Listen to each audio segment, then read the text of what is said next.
is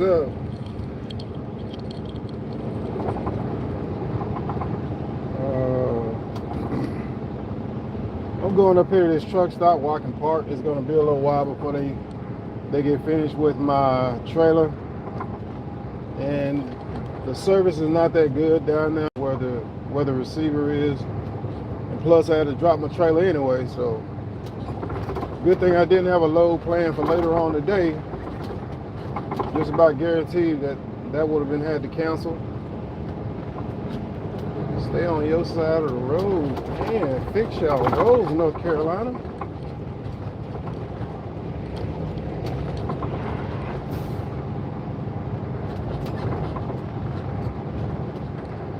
But yeah, pretty much that is what is going on.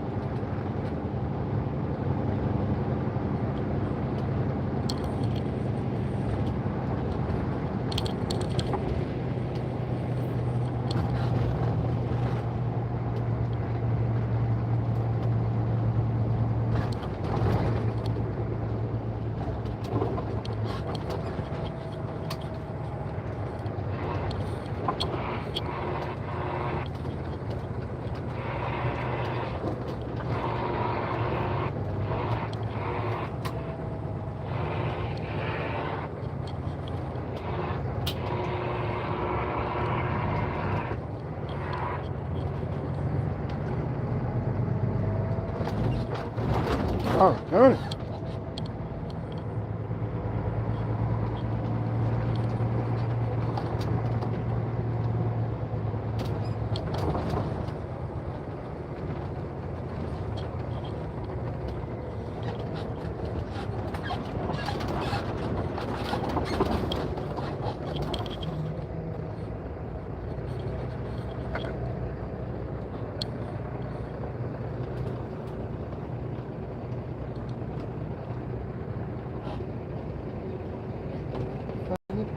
But it was always burning since the world's been turning.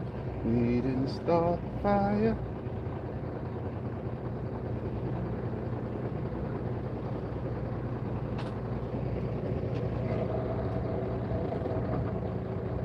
What do we got going on here, man? Somebody's screwing around. Somebody's screwing around. I don't know who it is. I just know somebody's screwing around. So what are we doing? We backing up? We leaving? What we got going on here?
And I need a clean place to check my truck out.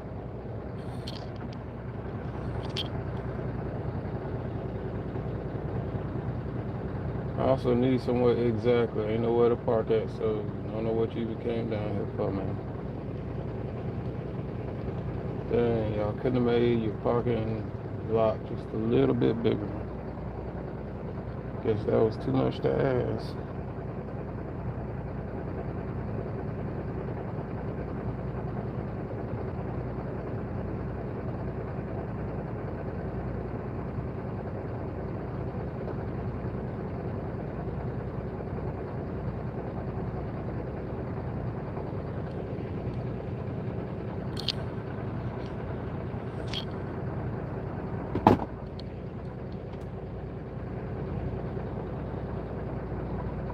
But what is up, you guys?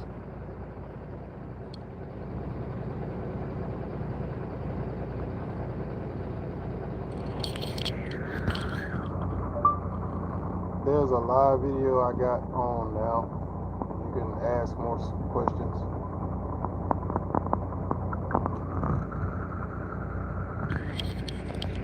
And yeah, pretty much just a little bit of everything going on today. Start the fire, but it was always burning till the world's return. There ain't nowhere over here to park. Not one single place.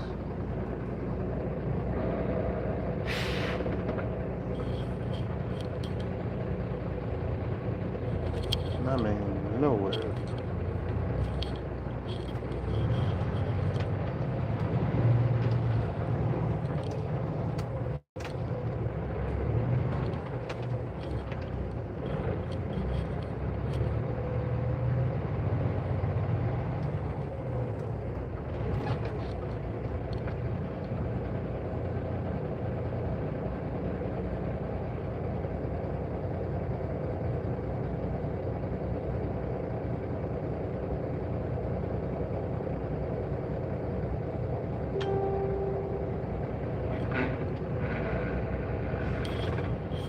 There should be at least one parking spot here somewhere.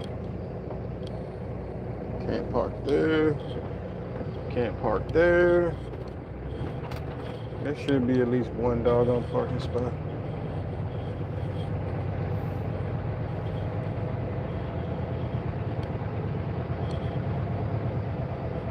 There's a lot of bobtails over here, including me.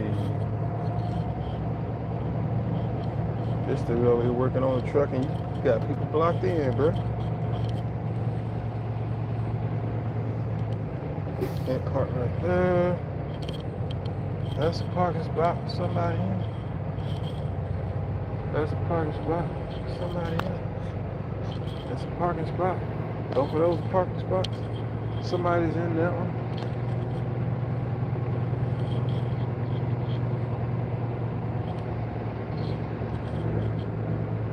Well, I guess I will park over here on the side of the road again.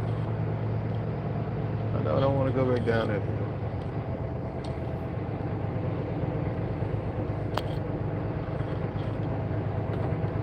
Hey, that blue Freightliner Classic, I'd like to know where you got your truck painted at.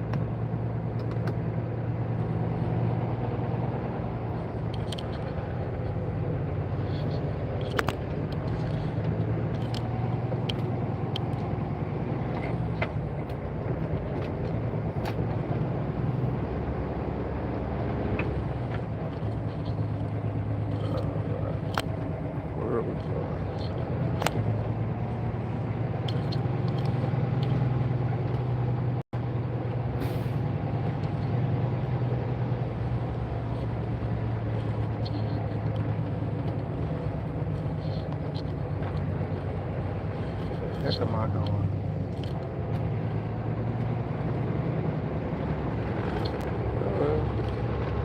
Again, turn around.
No, perfect.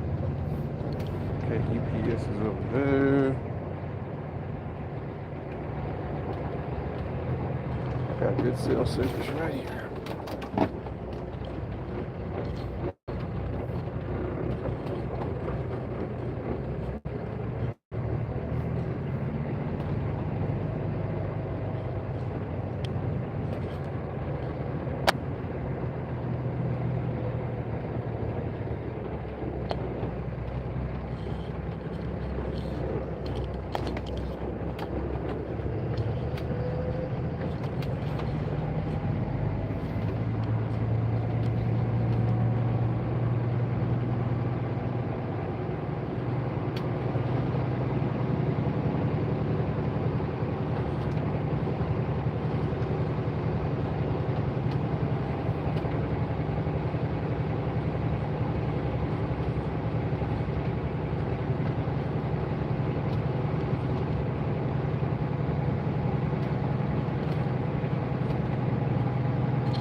so. If any of you guys have any questions between now and the next, man, what park is it? There has to be somewhere.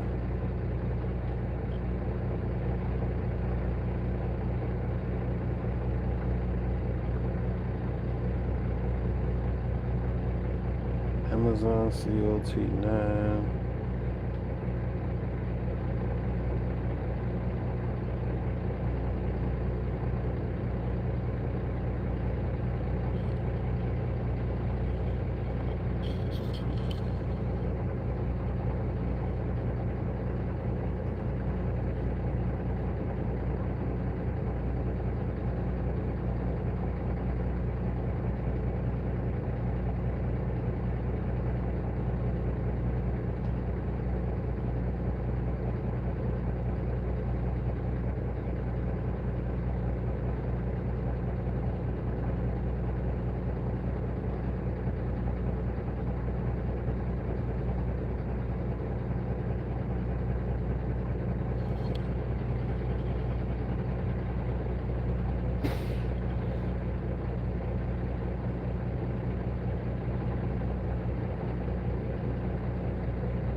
Safety first. Are you reading it? Yeah, getting complaints about all kinds of groups out there. It's a little bit more for one person to handle, let alone building all these radios. I'm gonna take that to mean that you can't hear me on the radio safety first. So yeah, just alright. Well, for all you truck drivers out there, this is JP-TV3000. You guys can check me out on YouTube for all your trucking and oilfield videos, short films, mini documentaries, and everything in between. That's JP-TV3000 on YouTube. J is in Jerry, P is in Peter, TV is in television 3000, all one word. For your trucking life, oilfield, and trucking jobs, it's JP-TV3000. First time,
gun it.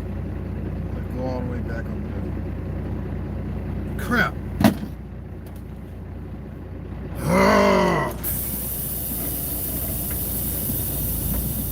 All the way back over here. All the doggone way back over here.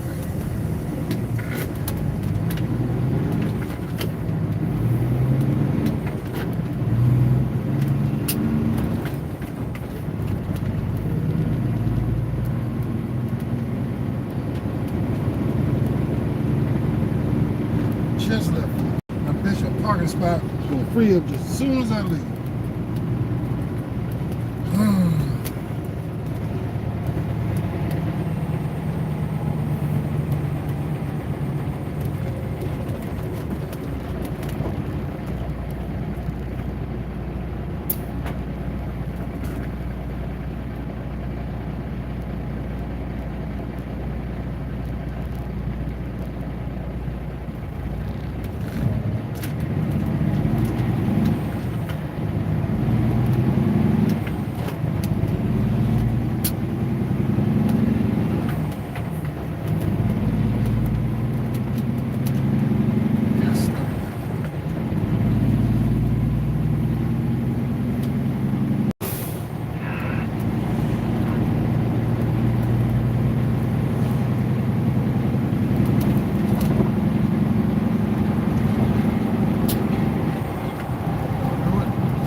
What is up, Heavy Pressure Incorporated?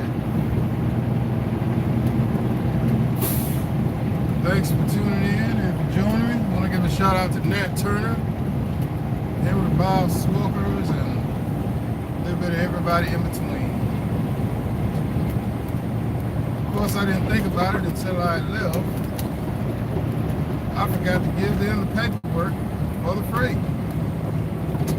So now I gotta go all the way back over here, get back in line all over again, because I forgot to even ask them what do they want me to do with that paperwork, and I know they're gonna be looking for it, otherwise they're not gonna unload my trailer.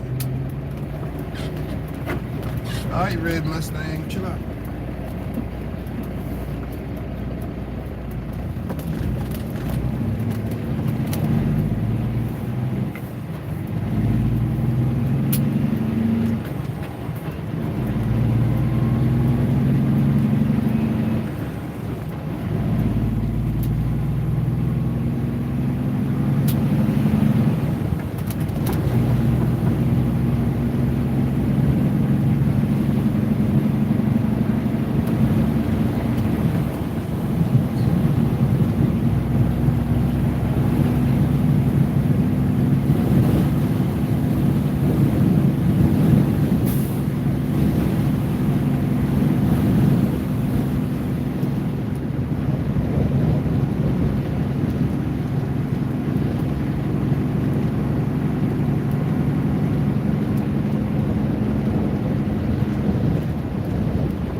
Radio check. Anybody got your radios on?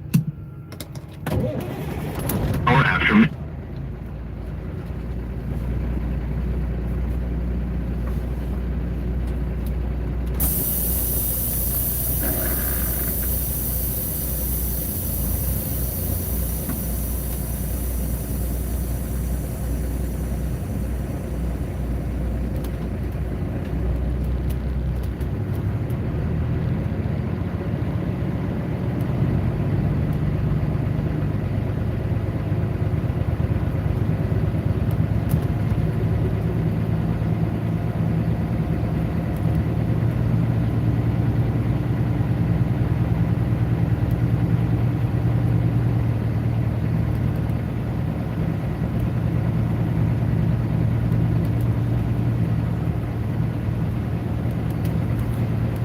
Hey, in that freight line, you got a freight line over there, Kenny.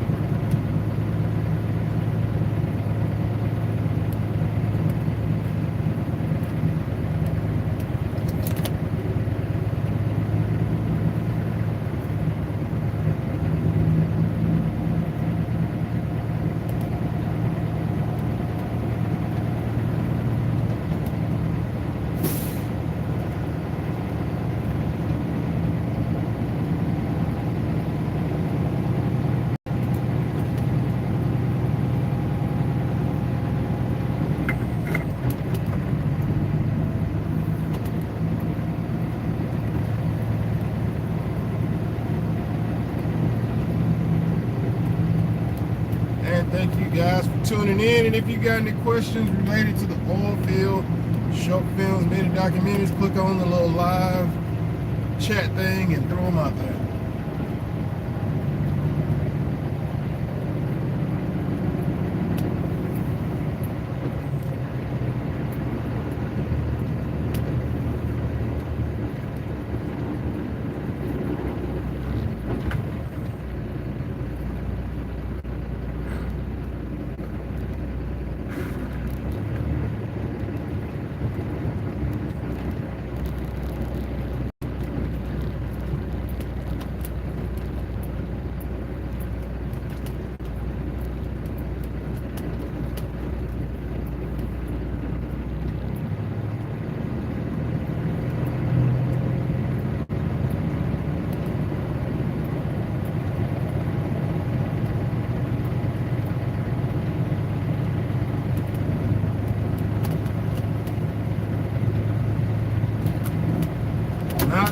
Ain't that many people out here.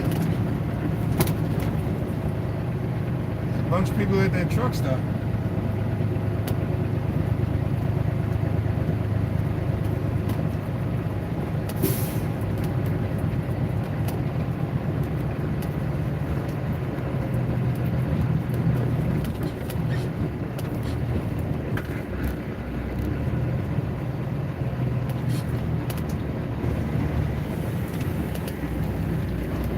Hey, you ought to be tired of seeing me by now. This is like the third time.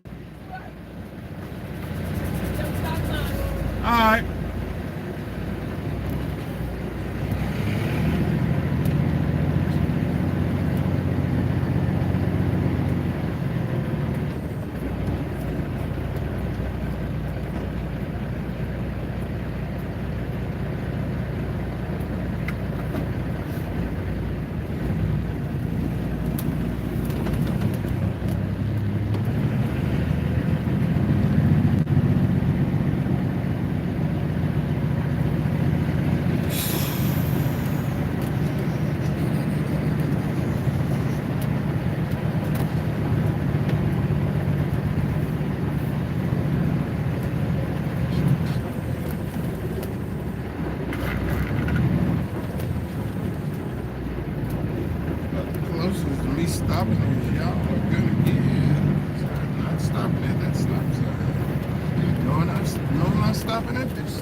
You ain't gotta get up. You ain't gotta get up. You ain't gotta get up. You don't have to get up.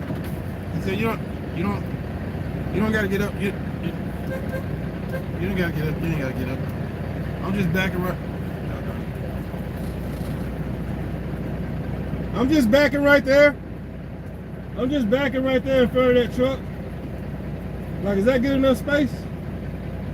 Yeah, you can. I mean, it's a public road.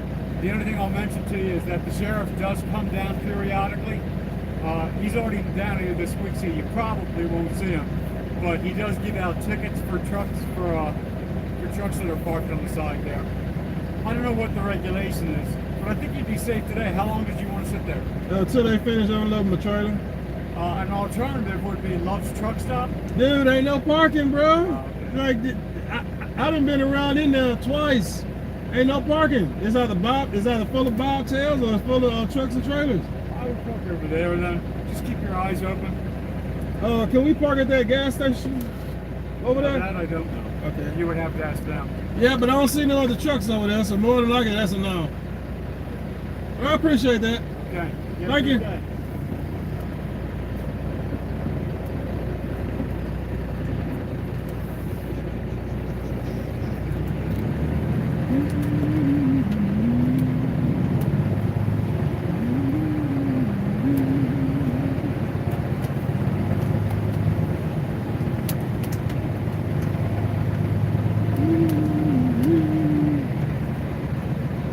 They do give out tickets.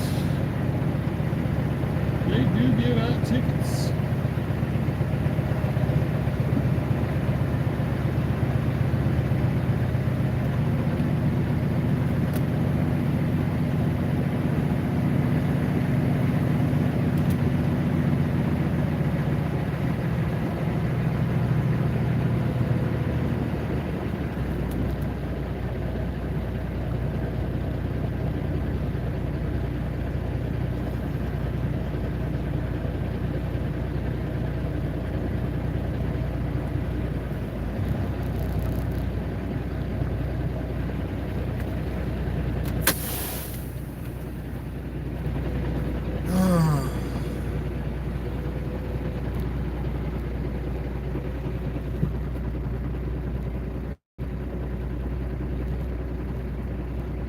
I'm currently in Charlotte, North Carolina.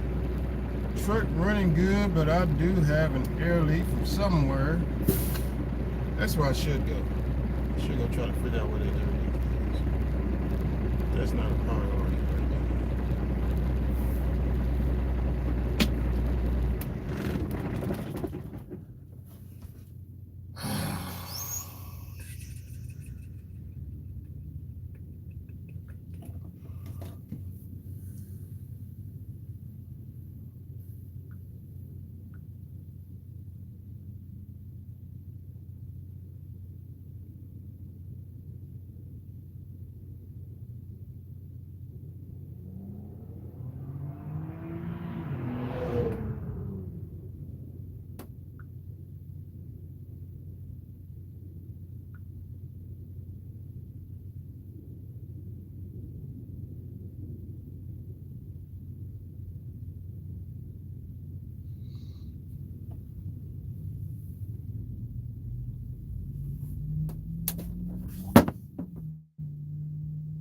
Charlotte, North Carolina. Well, right outside Charlotte, North Carolina. I think it's Sam Wilson is the road that's behind me. Hopefully these people will not take too long to get unloaded, which I kind of had a feeling today that it was going to be a long day because it's Saturday. Some places they'll get you in and get you out, but usually if it's small like this one is, it's gonna be a while. Because I left, probably gone 15-30 minutes, came back, my trailer's still sitting in the same place it was sitting in before, so they're gonna be a while. Plus there was a bunch of trailers already in there before me.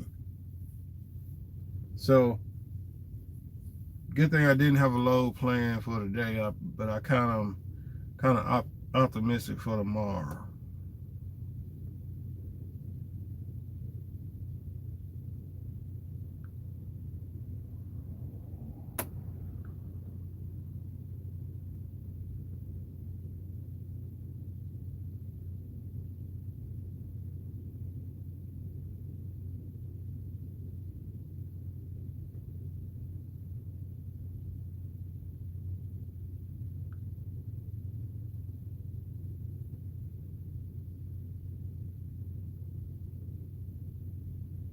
And I'm trying to remember if you know you're gonna be around in Williston more. Yeah, I say yeah. Take your vehicle out there. If you have more than one vehicle, leave one vehicle in wherever you at, and then take the other vehicle up to North Dakota. That way you have transportation to and from up there. But like I was telling Tony, if you go up there, you just get your $500 car, just something you can drive around town with. More than likely you're gonna be flying out of Williston, Minot, or possibly Bismarck. I think you can fly out of Sydney, Montana also, depending on which direction you're going in, is going to determine the price of your flights and stuff. But usually Williston, as long as you book it out a certain number of weeks ahead of time, Williston is going to be your best bet. Minot is a little bit cheaper. Bismarck is significantly cheaper, but Bismarck is a drive. Don't fly in and out of Bismarck if you're staying or living in Williston in the wintertime. Don't take that chance, because you may leave, everything's all good, and then a green Freightliner Century. You got a radio?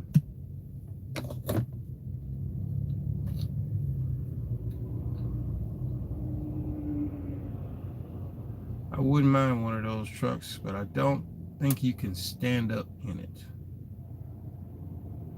I think I got in one time before, but I couldn't stand up in the truck, so I couldn't really remember what. I think you could stand up, but your head just barely would miss the top of it.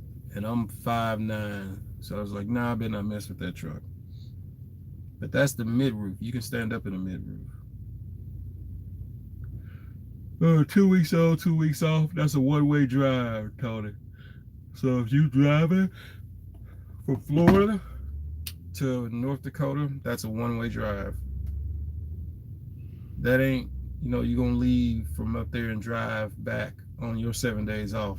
Like, don't do that to yourself. It's not worth it, because that's an entire 24-hour period of driving plus change from Williston to Florida. Then you got to drive that back. So you better off just fine. But that $500 car, you can just keep it up there, and you should be able to find plenty of those around there in the area, because they got plenty of cars laying around everywhere. Just some $500 that you can drive back and forth. That's all you want. And you can get by with a van in the wintertime. Like if you had to live in it, you can get by. The only thing you're going to have to worry about is getting it ready for the winter in the fall before winter sets in, and you're going to have to leave it running. Whenever it's going to be cold, I say 10 degrees and below, when you know it's going to be cold.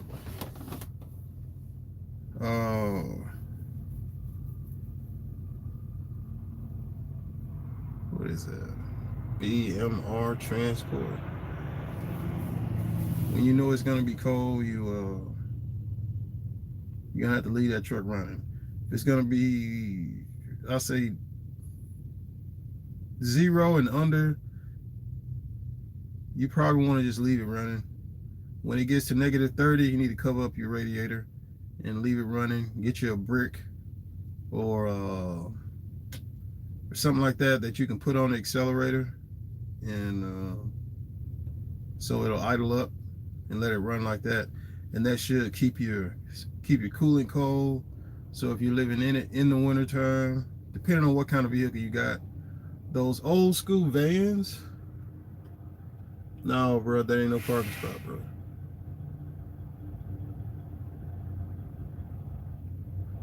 Dude, man, you gonna bring attention to everybody else over here. Man, I want y'all to look at this, man. Everybody else parked over here. Why you parked right there, bro? Why you parked right there, bro? That ain't no parking spot, Tooch. Ain't no parking spot, Tooch. Tooch Trucking, the Tooch Transport.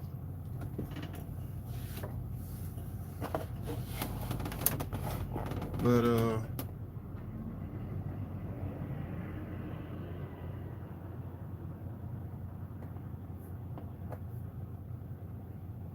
oh, you just gonna walk off and leave it. Anyway. But yeah. Winter in North Dakota can be done. You just in a vehicle, you just have to get used to it. I wouldn't recommend it. If you got a van, those tend to work a lot better. Matter of fact, those Astro vans aren't bad in the winter, but those G series, the G20s, the G20s and the G10s, like the older school vans from the 80s, those do really good up there in the winter. They're usually well insulated, and they push the heat through the van pretty good. Because I've known some people that have lived in those in the wintertime, and they didn't have to idle them up or nothing. They just ran them. I know Sean lived in his. Sean and Donnie. Sean lived in the back.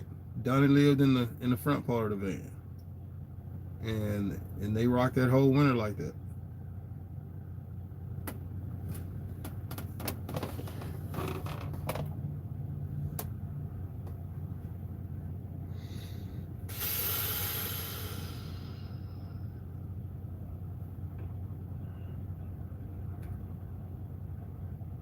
But yeah, trucking is a lot of hurry up and wait. Frack is a lot of hurry up and wait. Wildline is hurry up. Okay, we get a chance to wait. Drilling is work. Man, I hope we get a chance to wait.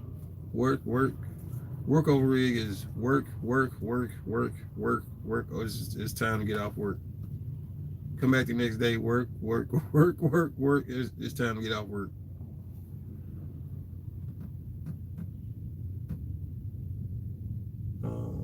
Employ the Bakken. I don't know if that's still a Facebook group on Facebook or not.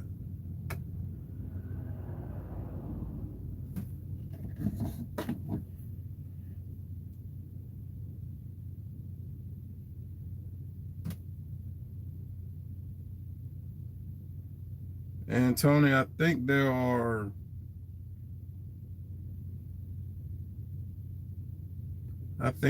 two Target Logistics in Williston. There's the one behind the Grand Buffalo Lodge, which is still a man camp. That's across from what used to be, I think that used to be Stallion Oilfield Services. There's like 2 or 3 man camps back off in there, and Target has one at the end of that road that you turn down to go to the Grand Majestic. Matter of fact, it's on my YouTube channel that man camp is. Young brother got an opportunity to go to in the Waffle City in North Dakota.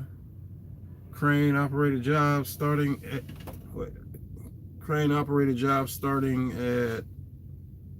$30 with a raise after 30 days. Oh yeah, go ahead.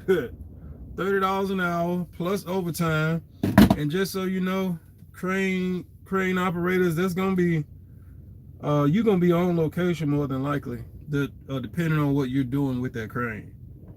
More than likely you're gonna be on location, so that's gonna be $30 an hour, time and a half, $45 an hour, and you'll be in that by depending on how the pay scale goes in on whether it goes in on the middle of the week or midnight Saturday, you'll be in overtime by Tuesday or Wednesday. If they're doing Oilfield hours of 12, 14, 15, 16, whatever, you'll be in overtime in no time. But yeah, crane operator and housing is covered. Yep, that's a win. What do you think of this opportunity? I think you should be leaving right now. What's up, Mitch? I don't know if we've talked before, and I can't see it at the very minute. I think we have, but yeah, man, go get that crane experience. So especially if you already got the trucking experience, you know, like if you got 2 years of trucking experience, that's enough experience in trucking where you would have seen a lot of stuff. You would have seen a whole lot of stuff by now. And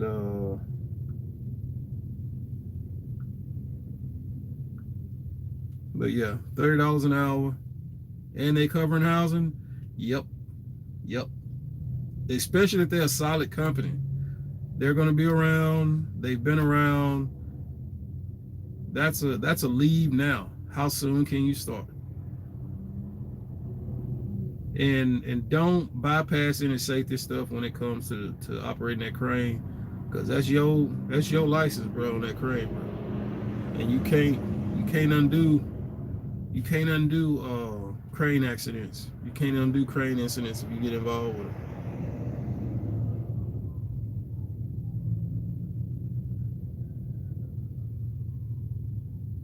I said, give me a second to get caught up.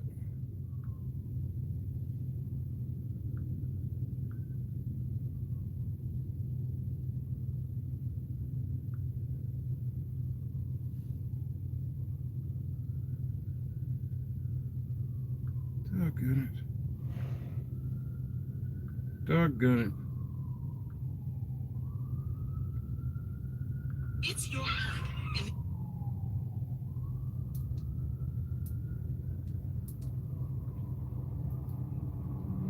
But yeah, that is an awesome opportunity. There's no doubt about it. Hands down, man, that's a great opportunity.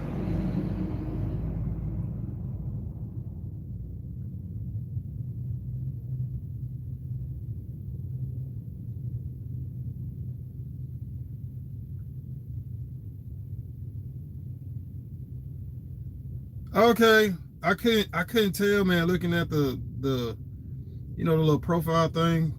I can't see that small. But yeah. Hey man, you were gonna win anyway, bro. Like your situation, coming out of the situation that you in, everything was going up. Ain't no way you could not you could not win, bro. From what you've done, your experience, your certifications, you're one of the few people that were guaranteed.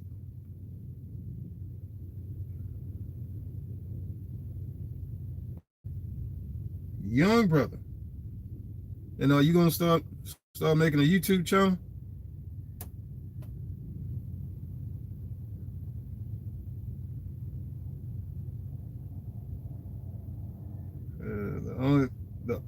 The only thing that's a conflict of interest is that I'm driving for my grandfather at the moment in Houston.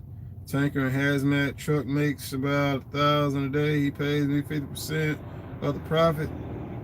If I pay 50% of the maintenance, man, that's a pretty good.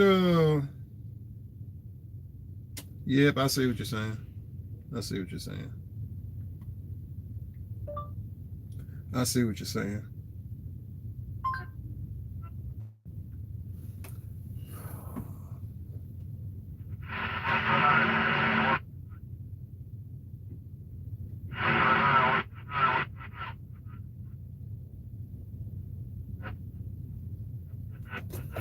Big wheels rolling, gotta keep them going. Safety first when you guys and ladies are out there on those highways and byways. Safety first. I'm gonna find you one day. You're welcome. You're welcome. I ain't risk great day. Well, not the attitude. That's what I look at. Radio check.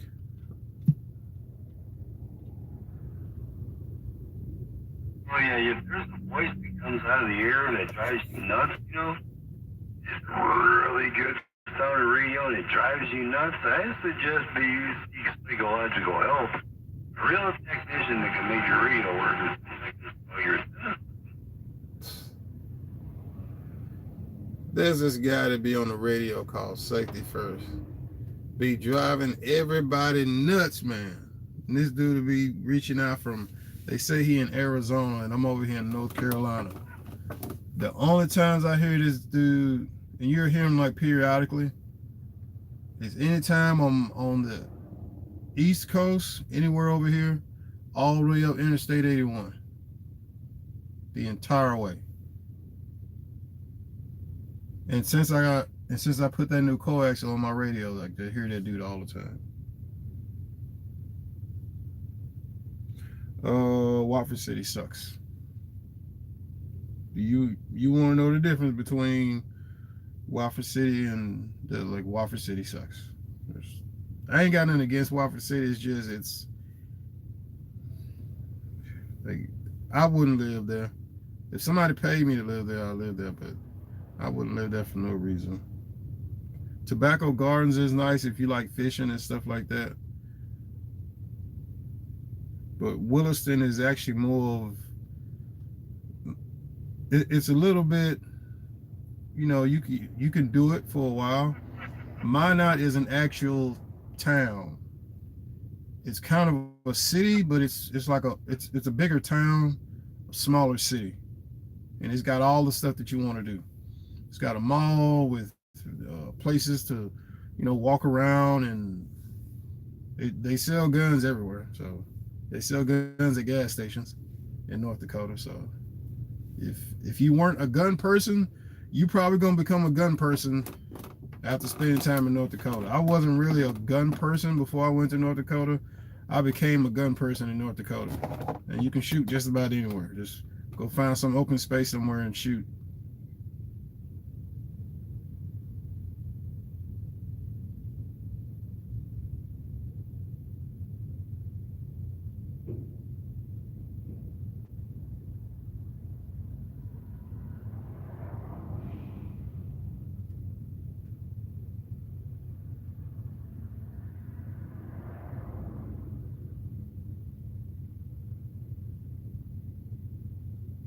Young brother, what's the difference between Waffle City and other cities?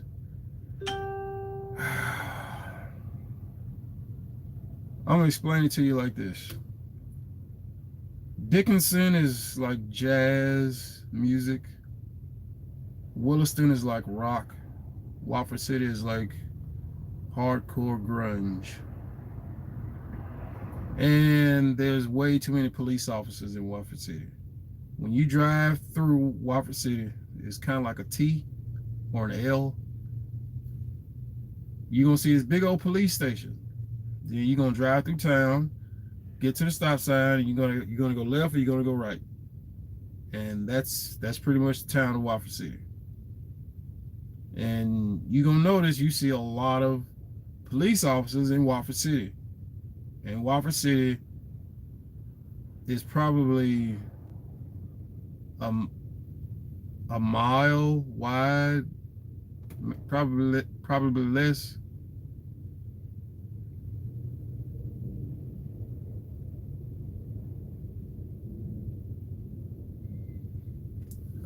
As far as the oil field, how it was, stuff was consistent, but now me and Tanker Monkey were having a conversation about how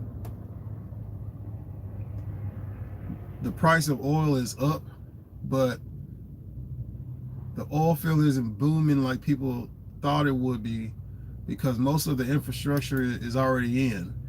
And the reason you're looking at diesel prices as high as they are is because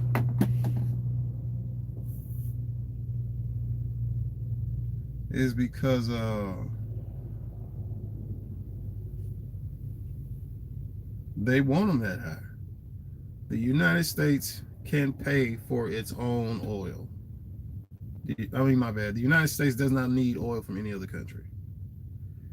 But if we can buy it from other countries, okay, cool, and strike a deal. Okay, we'll buy your oil for this if you buy this from us at this price. That's it. We are paying $5 a gallon, $4 a gallon for fuel to make up for that money that was spent during the coronavirus, that stimulus money. So the oil field is going pretty steady. Work over rig and drilling, and Tiger Monkey has told me this repeatedly. They are turning down jobs because they don't have drilling and workover rig crews to get them done. So companies are actually stacking drilling rigs or leaving drilling rigs stacked and not putting them to work because they don't have the employees.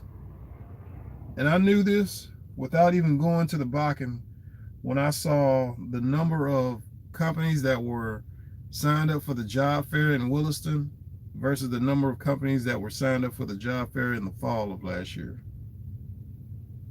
I think in all it's almost twice as many. Waffle City ain't bad, man. It's just you ain't gonna be that much, bro. They have a Hardee's. Waffle City has a, let's see. Waffle City has a Hardee's. They have a Taco John's. Do not eat at Taco John's in North Dakota. That's not our kind of food. Wink, wink. Don't eat at Taco John's in Waffle City. Don't eat at Taco John's in North Dakota, period. And your nearest Wendy's, Taco Bell, I think Sonic, is 2 hours in any direction you go in. Your Walmart is an hour away.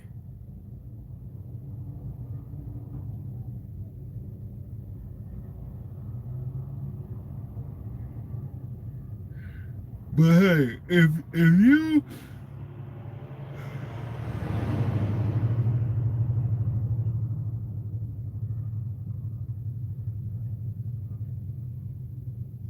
North Dakota pays more by average, and you, in my opinion, you tend to get better compensated with stuff in North Dakota.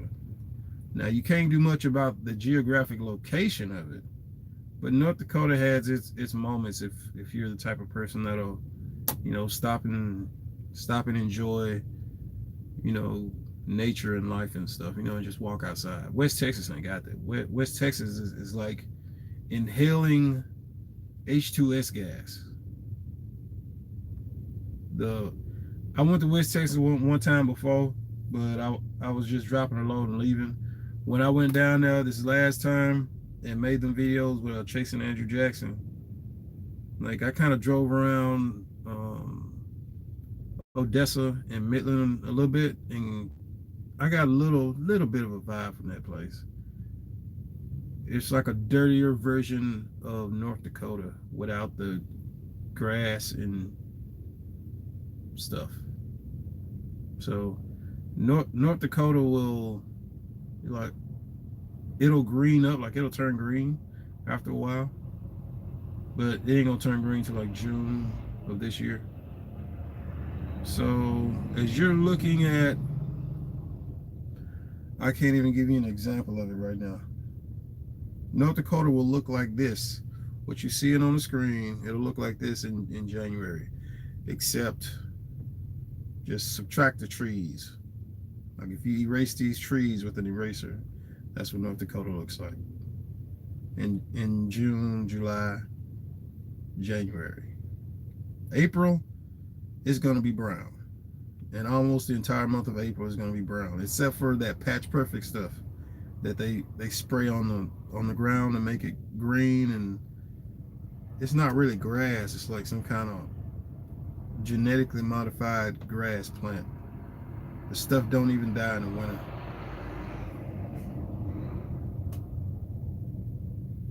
Will it ever be an oil field boom? Man, it'll be a couple of decades away. And with the Bakken the way it is, there's no reason to have another one somewhere else. The last oil field that I know of that they were starting to get into drilling was this shale that they found in northern Mississippi in 2014. They were talking about all these other shale plays that they hadn't even begun to frack yet.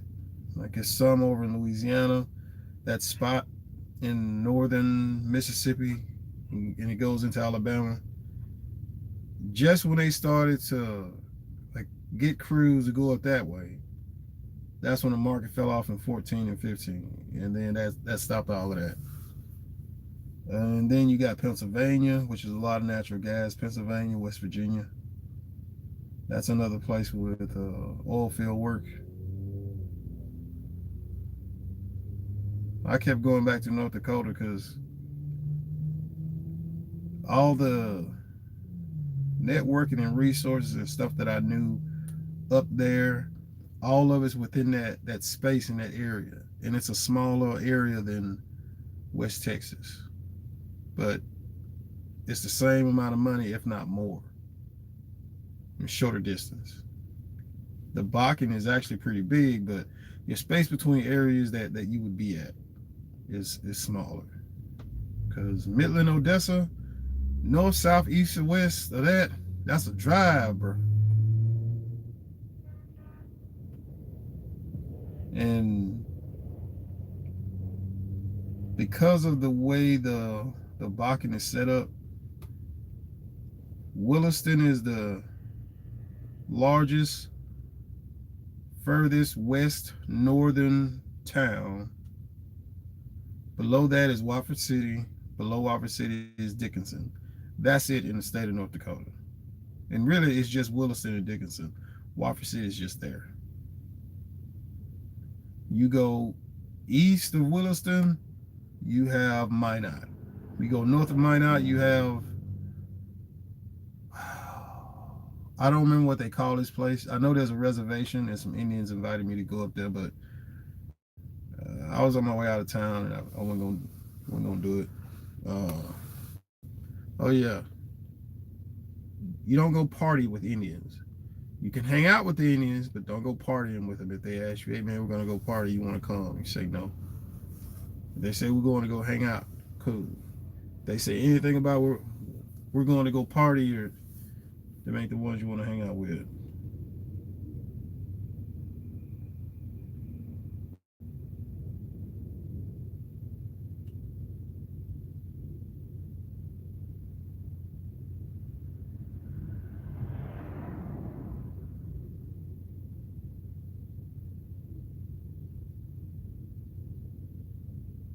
Wait a minute, hold on.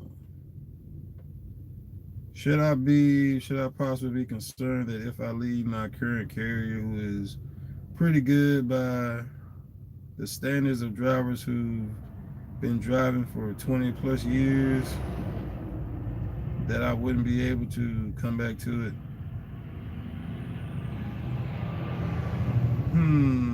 That's a good question, man.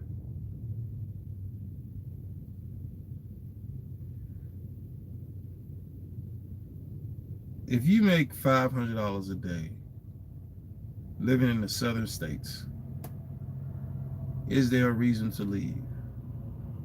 Think about it. If you make $500 a day and you just worked 4 days, is there a reason to leave or stop doing that? All you're doing is just chasing money.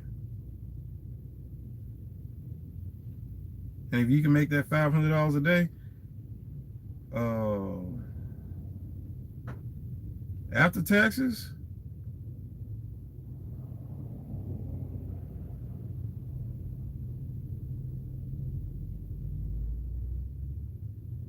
it depends, man. Like, you could at least stay with that company for a year and then go somewhere else. Just make sure you give them your 2 weeks or 30 days notice or whatever. That's the thing about the oil field, man. You know, it can be up and down. This stuff you see with the price of diesel and fuel, ignore that. That's some cricket stuff going on. That's just, I don't know how you can put that into words. The international conflicts, man, that ain't had nothing to do with us. And that has nothing to do with the fuel prices in the United States. Zero. Before the Bakken, okay, sure. Okay. I'll go along with that. But since the Bakken and fracking technology, what's going on over there in Russia has nothing to do with the price of tea in China or diesel or gasoline in the United States. It never will, ever in the future.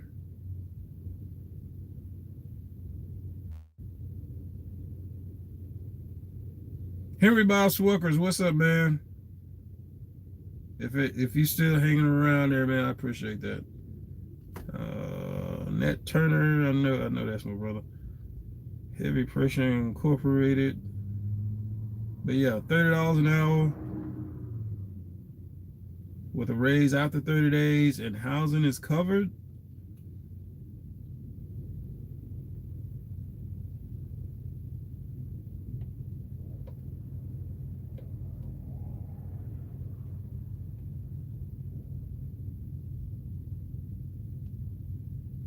Wait a minute. Hold on. Young brother, hold on a second, dude. I gotta go back up to your comment. I gotta read that over again.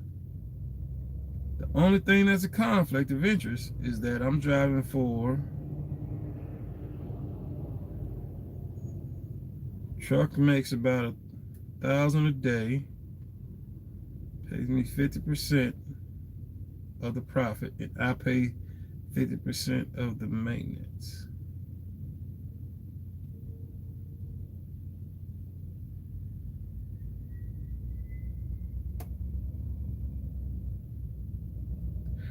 Okay, I guess that makes sense. So you get half. So pretty much you get 50%. So you're kind of running the truck like you're leasing it. Is that pretty much what you're saying?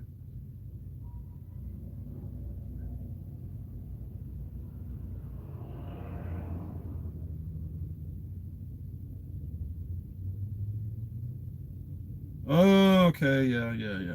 But young brother, I still need you to answer what. So the situation with the truck, is it like you leasing the truck, kind of like that?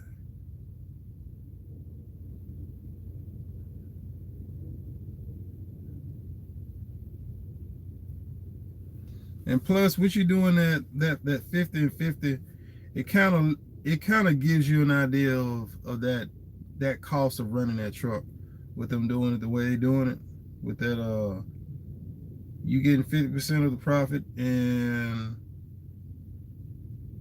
you paying 50% of the maintenance. It kind of lets you get a vibe of, okay, if you're gonna be running your own truck, it's gonna be a little bit like this, plus the other 50%.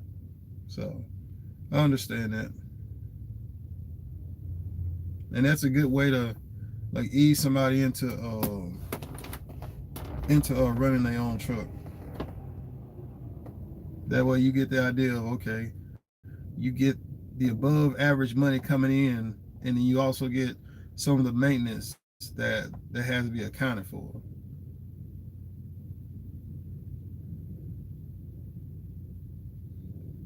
And if you happy where you at, man, if you enjoy driving, just right now while you're driving, just kind of see, do you love it? Do you love trucking? Do you love what you're doing? Is it something that you can't wake up to? You just can't wake up to go do it. When I was coiled tubing, that was probably, when I think back in my entire life, coiled tubing was the first job I ever had. I never got tired of doing it. There was never a day that I didn't want to go do it. Trucking, there's times I don't feel like it. I don't want to. I'm not interested in it. But then there's times that I'm like, yeah, let's go trucking.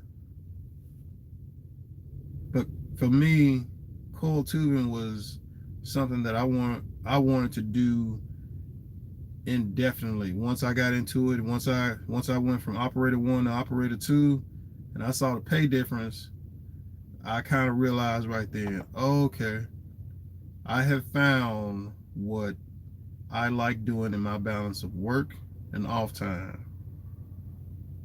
And we did 21 on, or we did 20 and 10, 20 days on, 10 days off. Like that, in my opinion, and I've already started talking to some coworkers. I know I'm going back to North Dakota. There's no ifs, ands, or buts. And there's 3 companies I'm looking at. Because this trucking is cool, man. Pays good money out here on the road. I get to talk trash on the CB radio. But I want that supervisor position, man.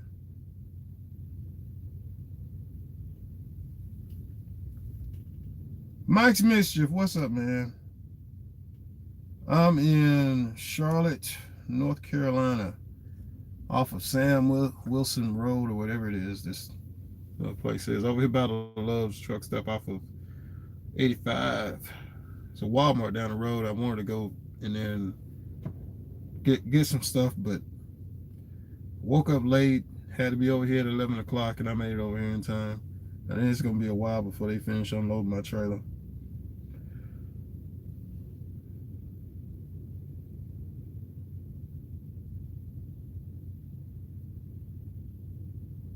And young brother, man. Yeah, young brother, man, stay where you at, man. You're being put in a position to you could be being put in a position to take over what's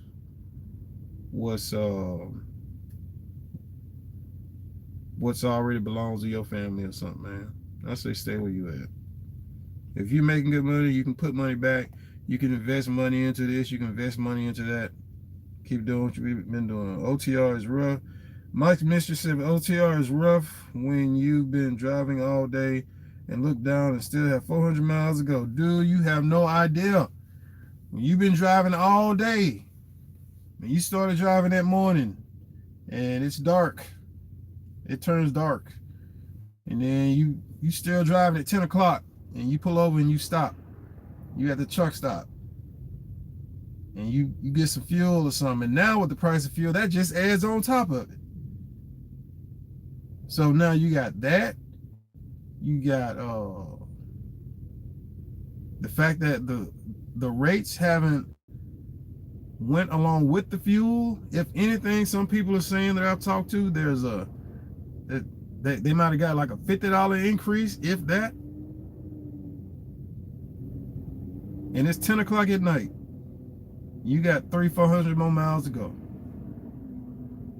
You look at that clock and you ask yourself, and I'm speaking from an owner-operator's perspective of it. You ask yourself, do I feel like finishing it off? Of course, now it's nighttime. The truck stops are full. The rest areas are full. Do you feel like driving? Ain't nobody talking about no e-log, no time clock. Do I feel like driving?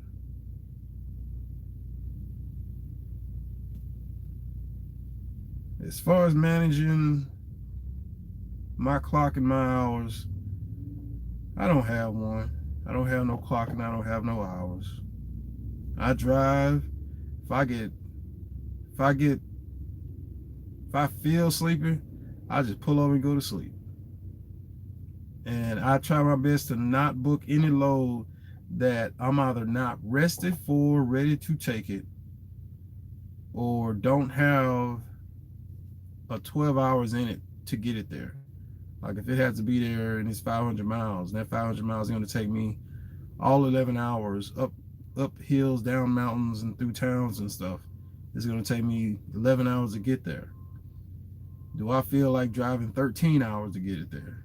It takes 13 hours. So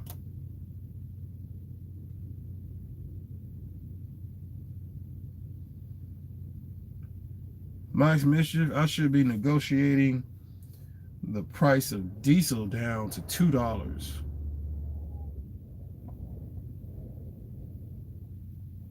OTR is rough, Mike's Mischief. OTR is rough.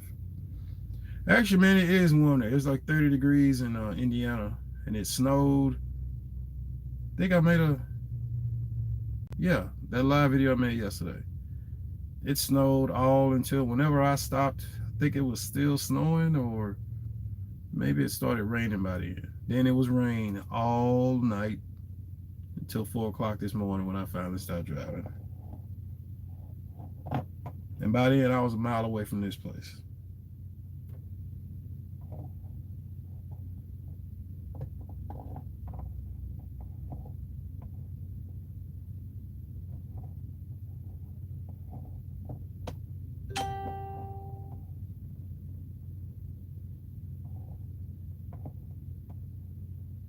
Yeah.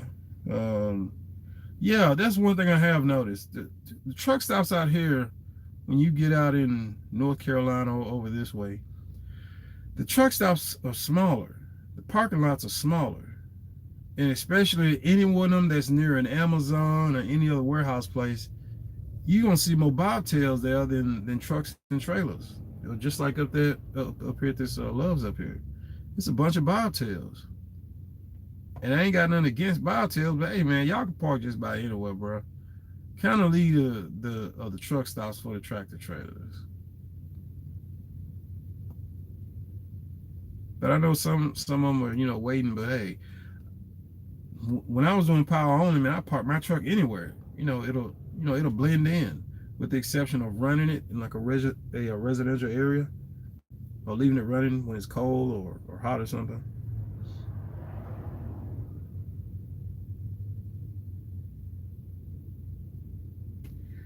Yeah, OTR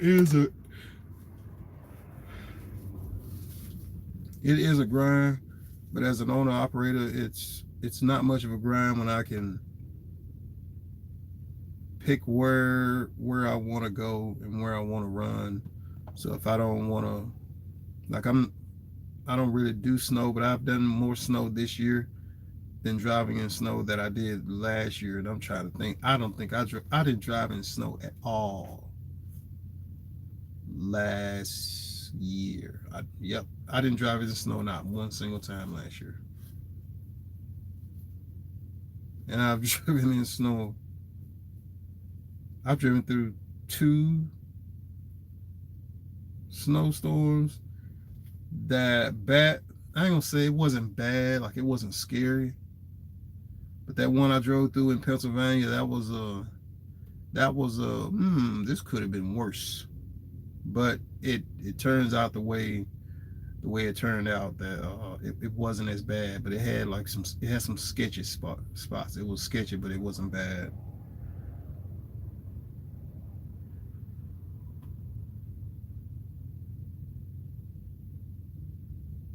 Yep.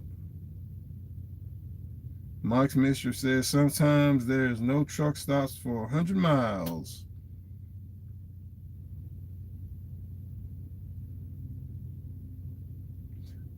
Young brother, what kind of truck is it?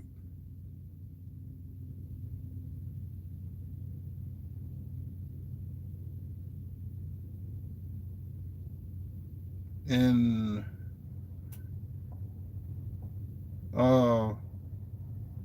young brother, what kind of truck is it?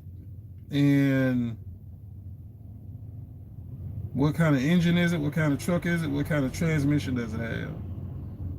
And Mike's Mischief, everyone else on the road's going 70, and they should be going 25. Yeah. Whenever I'm driving on snow or ice, I always look at the types of vehicles going past me. Like if I see a pickup truck, like let's say when I'm in Pennsylvania, if I see a pickup truck with nothing in the back of it and it goes past me in the left lane going past me and he gets back around and I don't see him fishtail or nothing, I'm like, okay, so there's a little bit more traction there. I've got some more weight than what he does, so I can speed up. But if I'm driving down snow-covered roads and I don't see nothing go past me for a while, and the longer it takes before I see anybody go past me, I'll usually like slow down a little bit more, just because it's starting to startle me that okay, ain't nobody past me or nobody's caught up to me or something. Robert's Garage, what's up, man?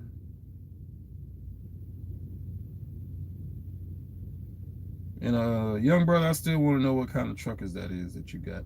Robert's Garage, thanks for tuning in, man. I want to give a shout out to Mike's Mischief, Robert's Garage.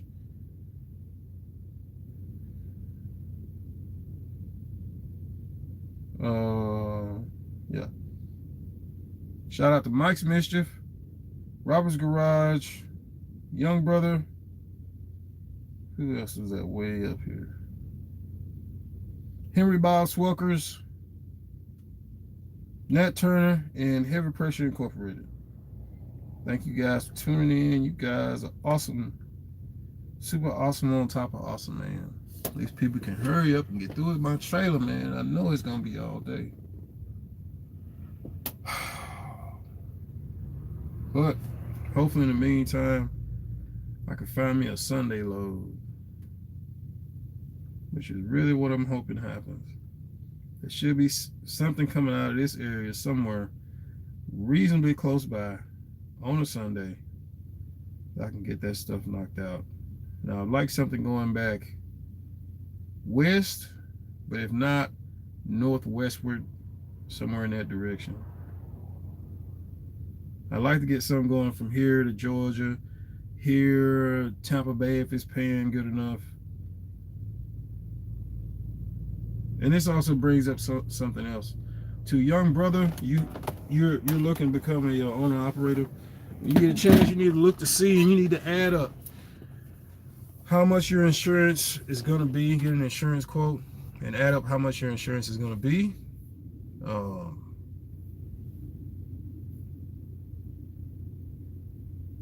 One, how much your insurance is going to be. Matter of fact, let's do this on a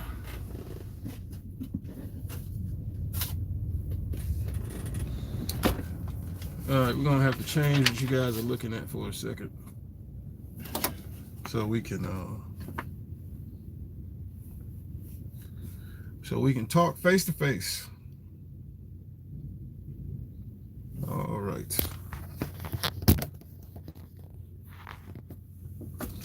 Make sure y'all can see that. You can. Because I can tell you, for last year, I spent $40,000 in fuel last year. Other expenses including maintenance, if the registration, blah, blah, blah, everything that I have spent in expenses of last year as far as trucking related, it's $31,934. So let's just say $32,000 in expenses for last year and $40,000 in fuel. So I spent $70,000 in keeping a trucking company going. That was last year. The diesel prices were different last year than they were this year. So this is definitely going to get interesting. And you're going to have to keep track of all of that stuff.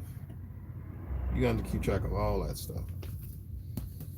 Not only that, I would advise you, if you are an anal type of person, to write it down so that you have the memory of doing it yourself and writing it down, and get you a format of how you write it down. And when it comes to your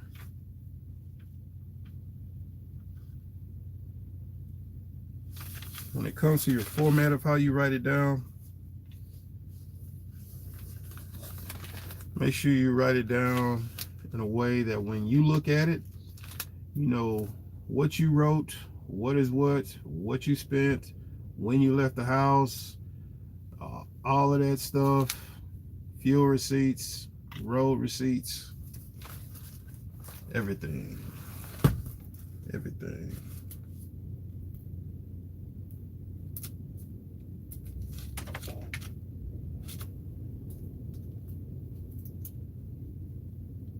Man, did you just throw some trash out your window?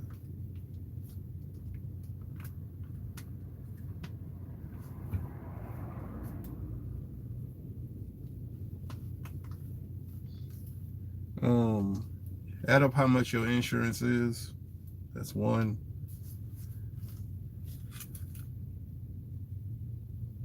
Do a 2,500 miles for a week. Divide your insurance by 4, or you can do it for the entire month. Your insurance, your fuel for that entire month.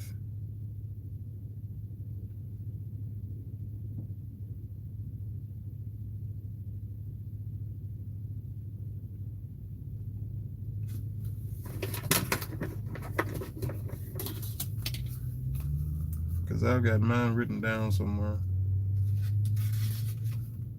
Because after I done it, I didn't think nothing else about it. Because I know what the number is. That's all that really mattered. Because I do need to redo it all over again.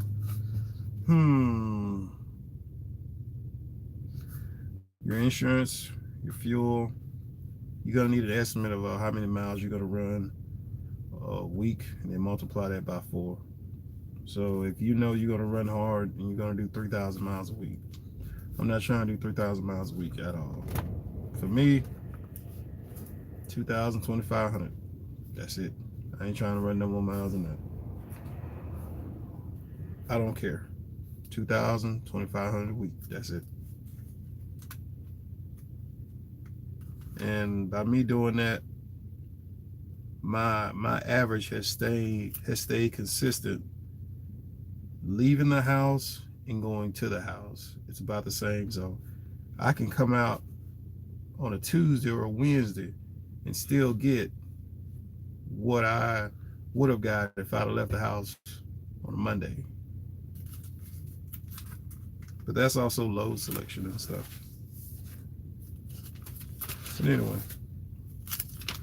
we're gonna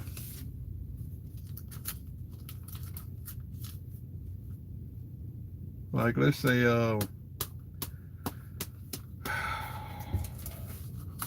February the 6th through February the 20th. Part of that time I went home. That's not a good example. Let's see, February 20th through March the 5th. That was going out on the road. That one doesn't count.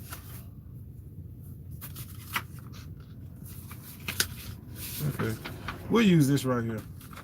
Give y'all an example of calculating your cost per mile.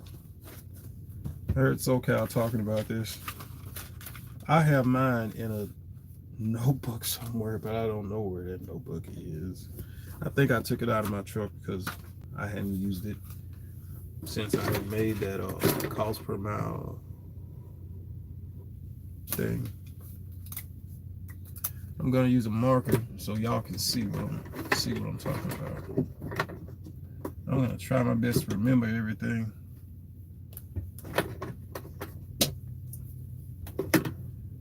First things you want to add in is anything that is a constant, and we're just gonna use trucking related stuff. We're not gonna use anything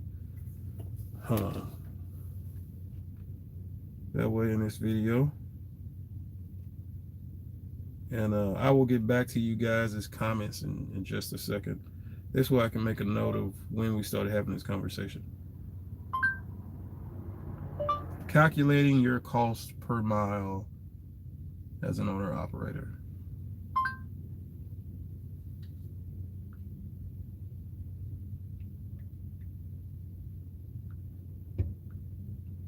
This way I can because really this should be a video by itself. We're already having this conversation. And if any of you guys want to throw anything else off in there, I'll pick back up the comments once we finish this. Let's say you got a truck that's a 2006.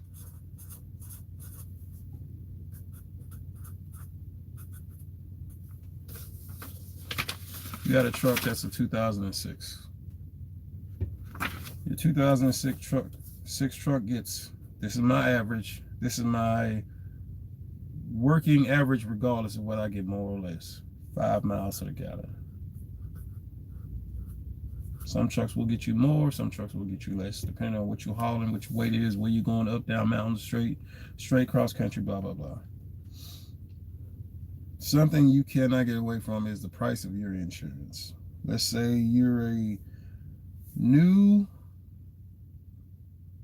owner operator, and I've heard all kinds of stuff from, I've heard a dude saying he was paying $1,800, and I thought he meant like 1,800 like every 2 months or something. He was like, no, he's paying $1,800 a month. We ain't gonna use that average. We're gonna use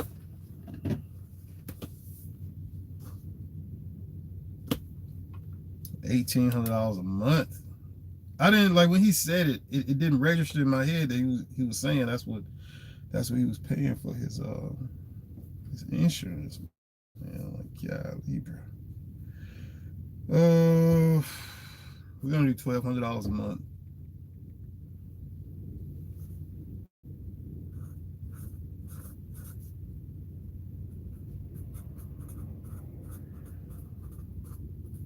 $1,200 a month for your insurance.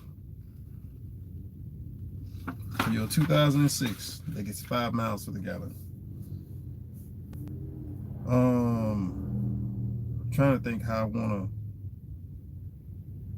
because your IFTA is 4. Your IFTA is 3 times a year. January, February, March, 4 times a year. Every 3 months you have to do your IFTA. I don't have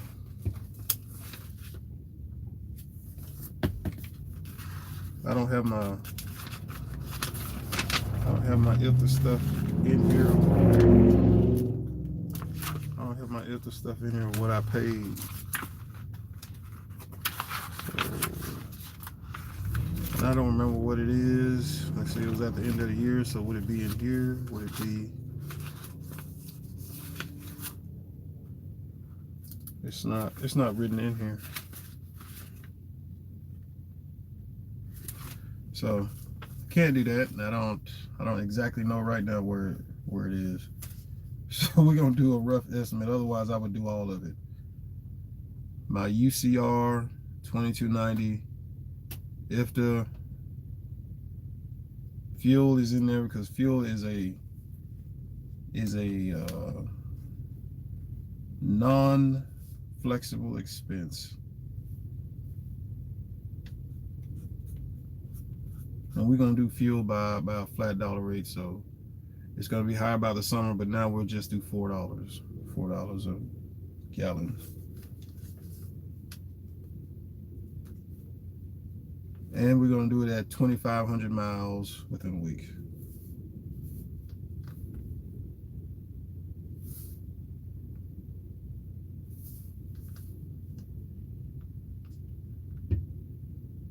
So I'm trying to think what else I want to add off in there.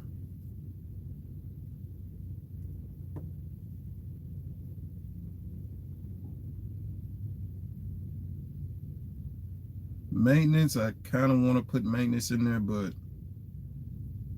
maintenance comes along as it comes along, and maintenance is a non-flexible expense, but it's not like you have maintenance every single day, like you're paying for something maintenance every single day. I'll leave maintenance off, or you can subtract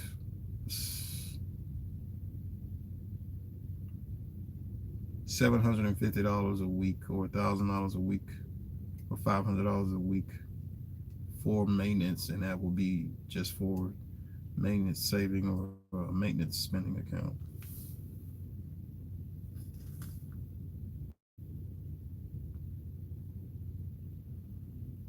Let's get this fuel out the way. $1,200 for your insurance.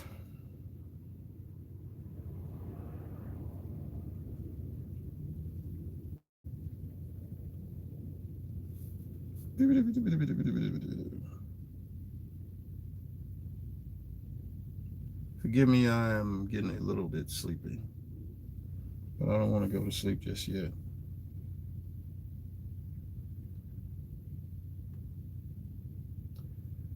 That's 500.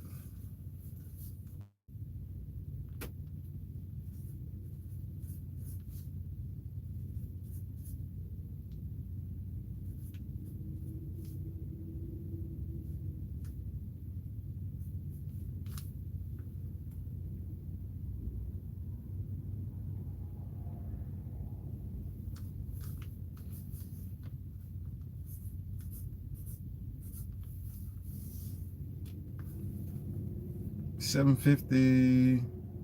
Yeah, $750 a week.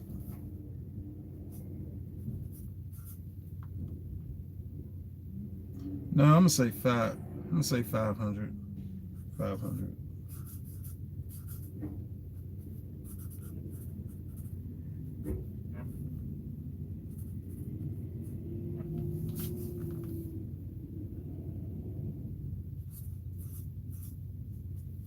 $200 for road expenses.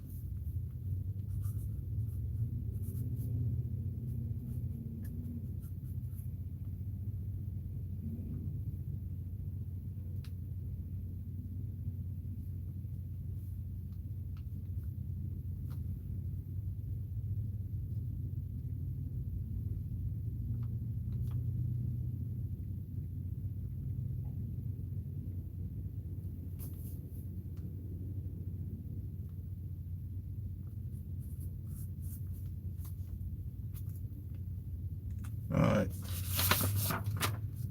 This is a completely made up estimation, but the formula works the same way.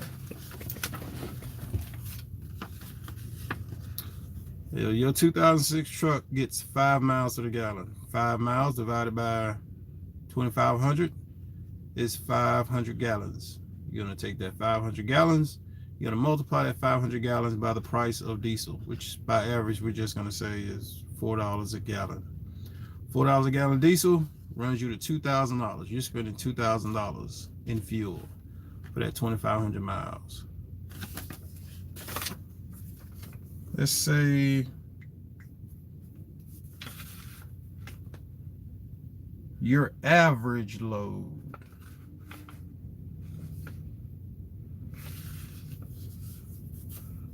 and on that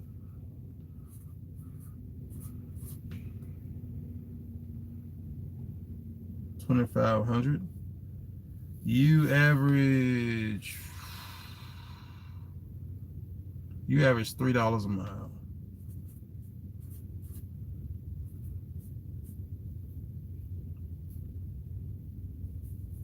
The reason I'm gonna say $3 a mile is because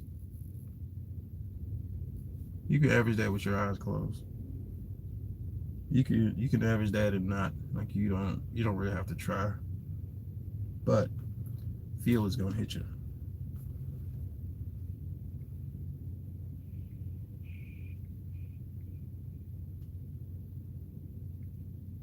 So that's $7,500 that you have grossed.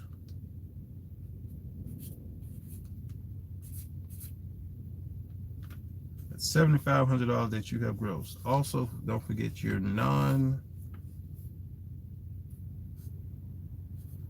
non-changing expense of tax. I always use 30%.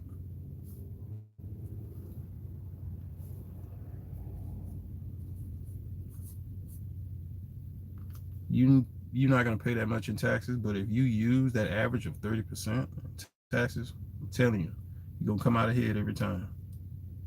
Some people want to use 10 or 5, or I've heard all kinds of stuff. But $3 a mile, 2,500 miles, you gross $7,500.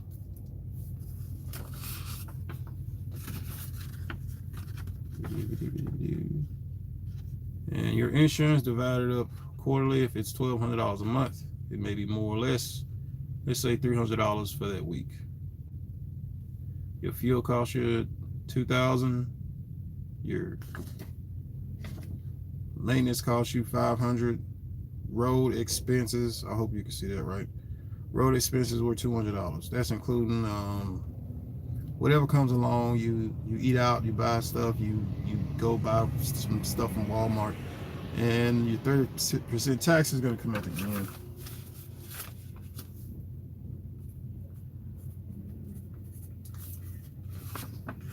And your $3 a mile, your 2,500 miles that you ran for that week, $3 a mile gives you 7,500.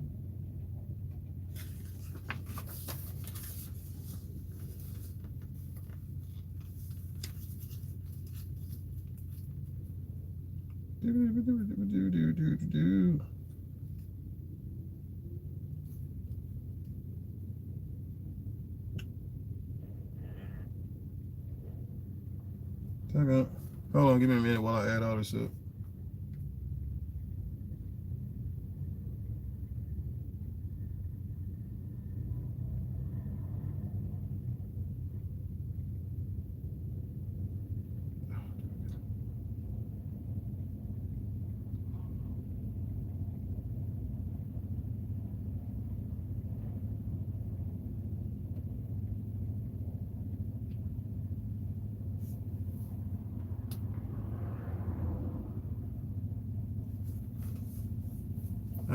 All right, that right there is all of our stuff added up together.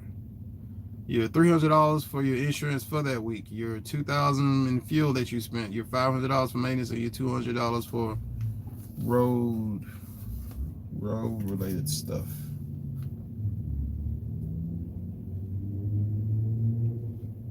So anything? No, I'm gonna just keep this simple this way. So that's $3,000 for that week.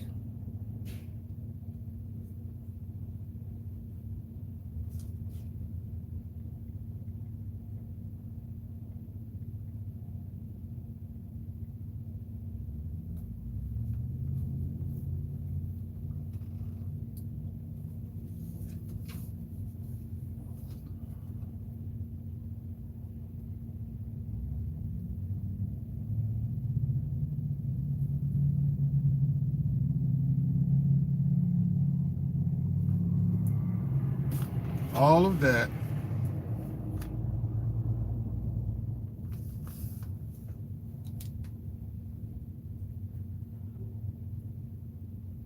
$2.5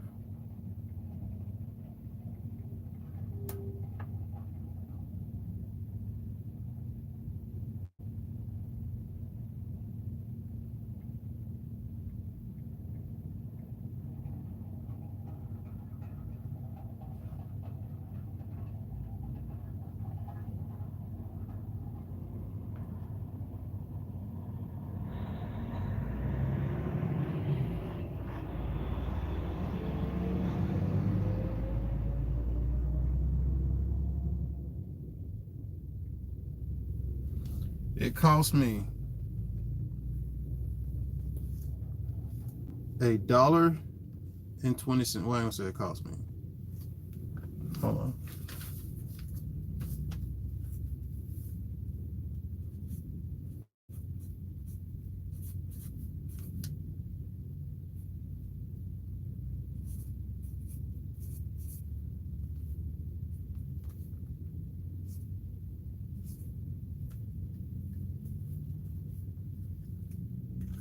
I can't say it cost me because the stuff that's mine is the 2006 5 miles per gallon. I use that for all of my estimations and stuff.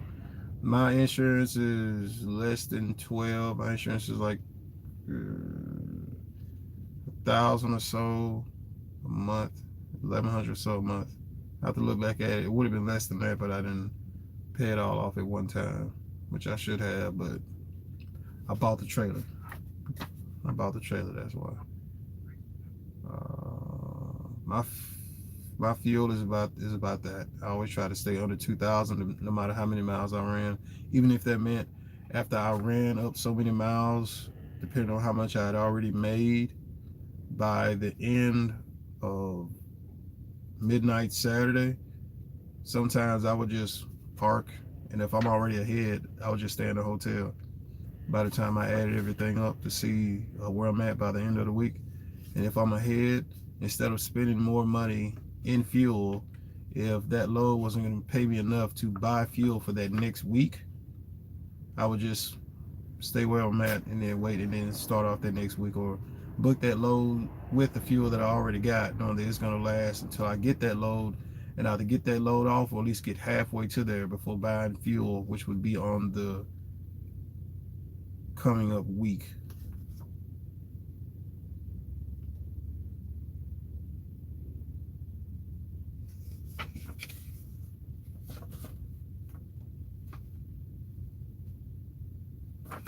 Cost per mile.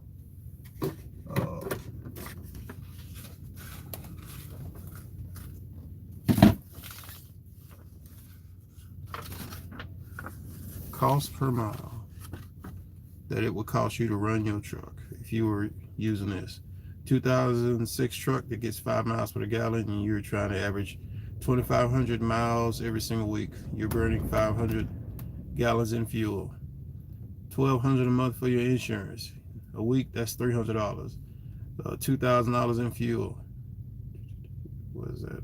I was subtracting $500 for maintenance.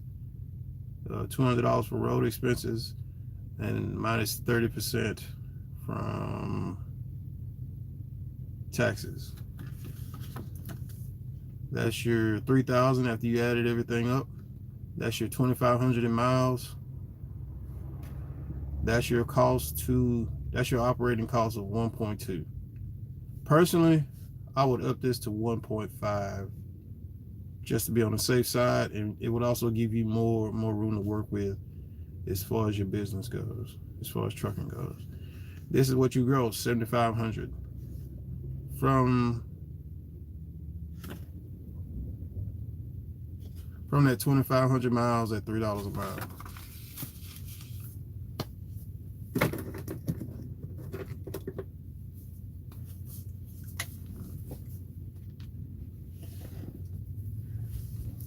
So that 7,500 and 2,500 miles, you can knock that out without even trying.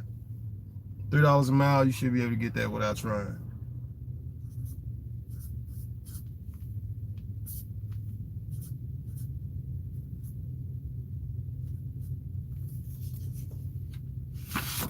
So your pre-tax is $4,500. So you make $4,500 for that week.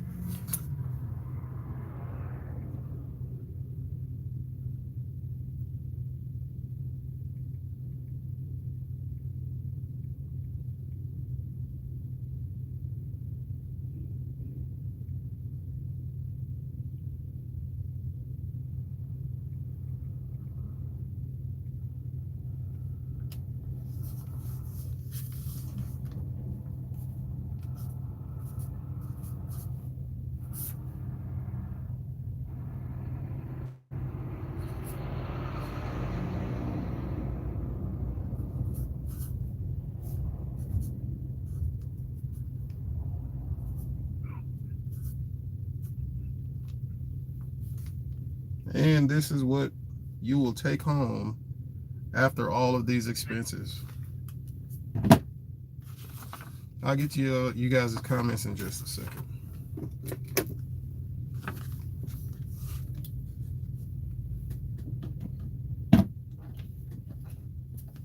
Hold on. I always overestimate your expenses. That way, if they're less, awesome, more money in your pocket. And by overestimating it just gives you more room to work with. You grow 7,500, you subtract 3,000 for that week, and your entire operating cost of that week, you have 4,500 left. You subtract $1,350. That's that 30%. This $1,350, you take that out and you put that in an account by itself marked as taxes. And at the end of the year, whatever you have, that taxes will come out of whatever money. And if you have to pay more or less, it will come out of this money, which is separate by itself, that you're not going to touch for any reason. And net, what you will take home is $3,150. And let's say you did that, you multiplied all this right here by 4.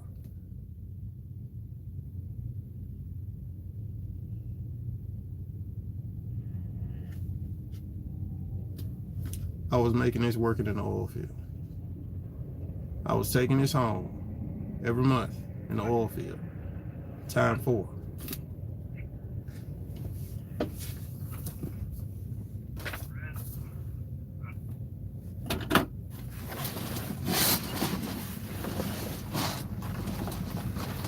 So it depends, man. Depends on what you guys want to do. I'm gonna get to you guys' comments in just a second. I hope that helped y'all out, and I hope that gave y'all a realistic Bye. radio check. Anybody got your radio on? Miserable. You just go die. You're miserable. Hear that crazy dude. Hear that dude all day long. Like, dude, you gotta have a job or something, man. Anyway, for those of you that's just not checking in, your 2006 truck, your $1,200 a month insurance, broken down into a week, which is pretty much what this is, a week. $2,500. If I'm right or wrong, you guys leave some comments and stuff down there, and I'll get to them once I finish breaking this down one more time. Your 2006 truck gets 5 miles to the gallon. If your truck gets more than that, that's even better, because that means that there's more money in your pocket and less money that you have been spending on that fuel in those gallons. 500 gallons times $4 by average gives you $2,000. Maintenance, subtract $500 a week. Road expense, $200 a week. Taxes, 30% coming out at the end. That turns into $3,000 divided by the number of miles that you've driven. 2,500. Your operating cost per mile is $1.20. I would round this up to $1.50, just for the sake of doing it. 2,500 miles times $3 a mile get you 7,500. Okay, apparently it must have cut off or something.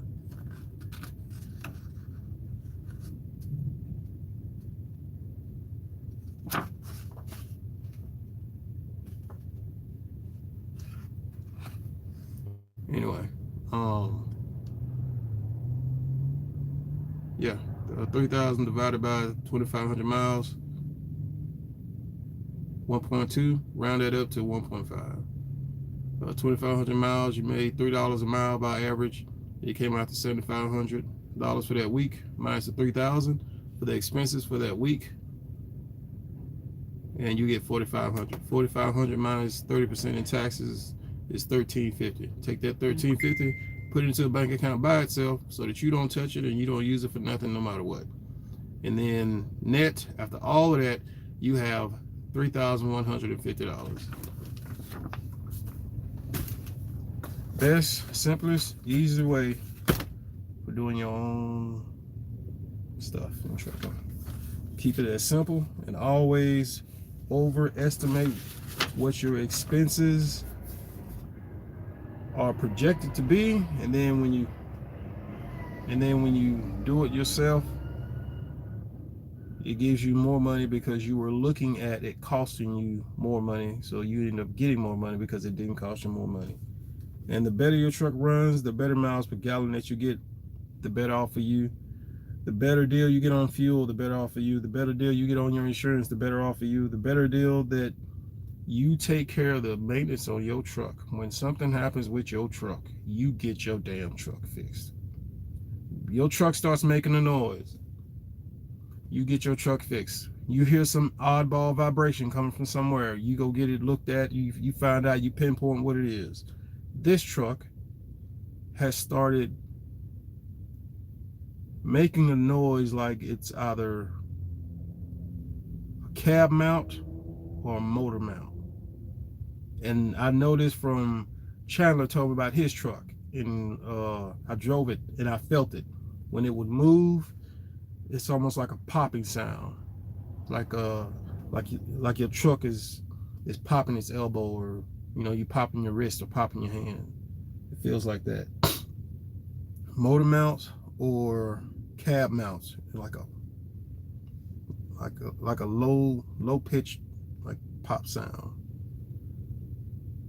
Road expenses, try to keep those to a minimum. Eating out is going to really eat into your pockets. Buying stuff from truck stops is going to eat into your pockets.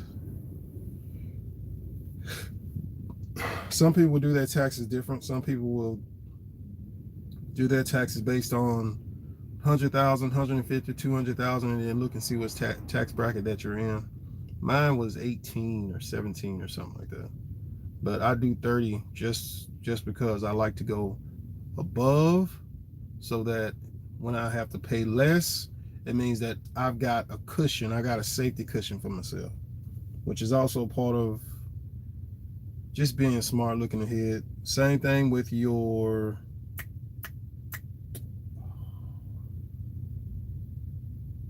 truck maintenance, your maintenance account, saving $500 a week, putting that back into an account. And $500 a week, that's $2,000 a month. That's $12,000 at the end of the year. Yeah, $12,000 at the end of the year. And you've got that. Boom, something happens, it's coming out of that. It's not coming out of your money that you're taking home, that you're keeping, that you're paying your bills with. And depending on how you got your business set up, all of your bills should be coming out of your business.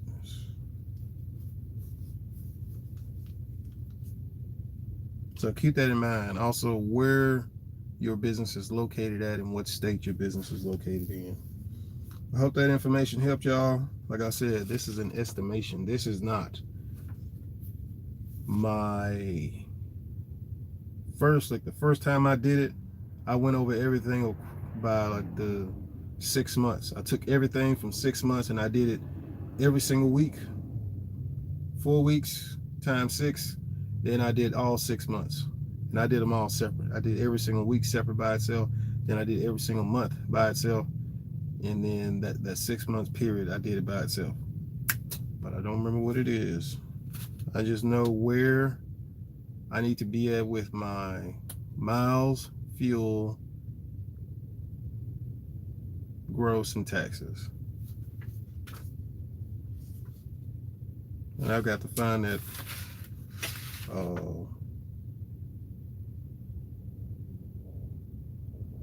Because when I say I did everything, I did everything. I put my IFTA in it. I put my inspection, the little light bulbs I bought, everything that was in it. You name it, if I paid for it within that 6 month period, my IFTA was in it, my UCR, 2290.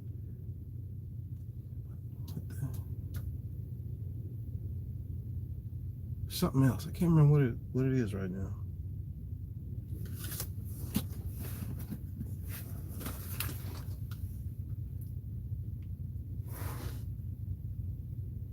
My tolls were in it. Also, that's part of that's why I put $200 for the road expenses.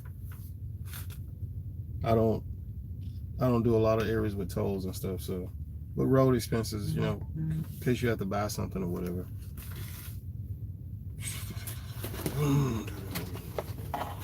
And I will get to you comments in just a second. If you guys have any critiquing on that, anything that I might have missed out, didn't catch, you're more than welcome to leave a comment down there, and I'm just gonna get to your comments in just a second.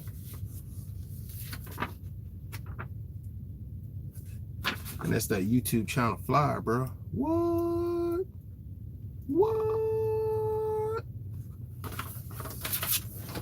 And if you drive over the road anywhere on the eastern side of the United States, you have seen these in every truck stop that you've been in, or at least the Loves and Polish. I know you've seen them.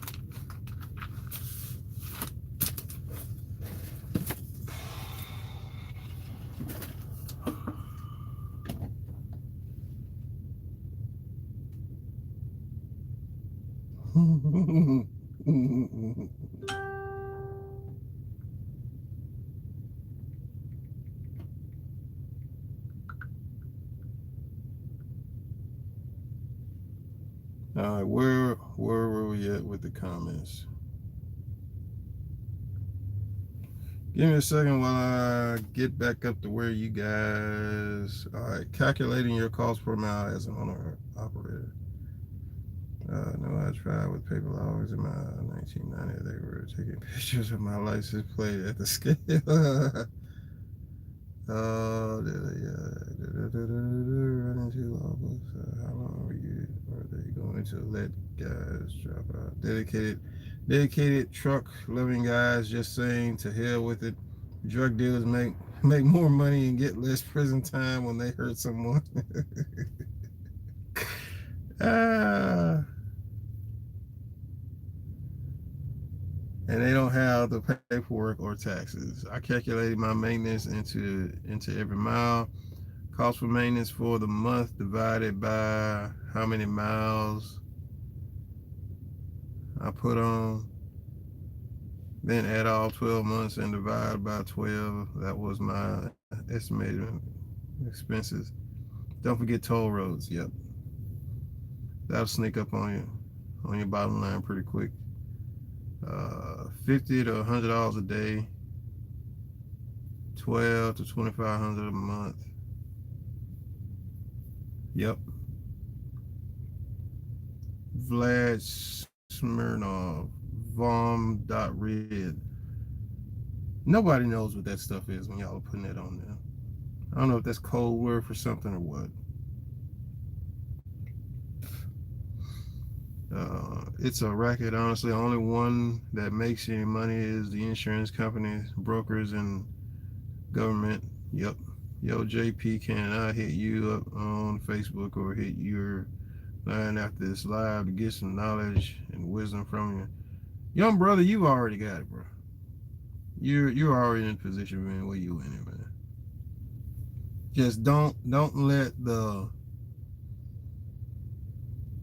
what's that old saying? It's kind of the same thing.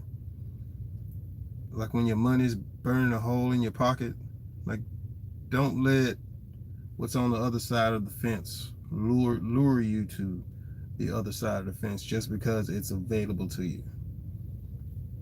If you like trucking, and when I say like trucking, you can't wait to hit that road. When you come home, you can't wait to hit that road. When you at home and Jerry Reed's Eastbound and Down is playing in your head when you at the house, trucking is your long-term career. When you can remember and think about the exit to get off, to get on the 450 loop to go around, and you know it by heart without having to look at a map or anything, and you enjoy it and you can't wait to get to that sucker so that you can get on that loop and yoom, trucking is probably in your life, and it probably should be there permanently. When you like the problem solving or having to get in and out of a place and knowing that you're not supposed to be able to take a truck down that road, but they saying that you got to back the truck down that road and you have to blindside back it and you have to figure out how to get that sucker in there, and you cherish that stuff like that, trucking's probably in your blood. Young brother, you've already got it. I'm just being real with you. You've got it. There are other people that need help. You don't need no help, dude. Young brother, you got it. Not only do you got it, you are, see, how do I put this in the words?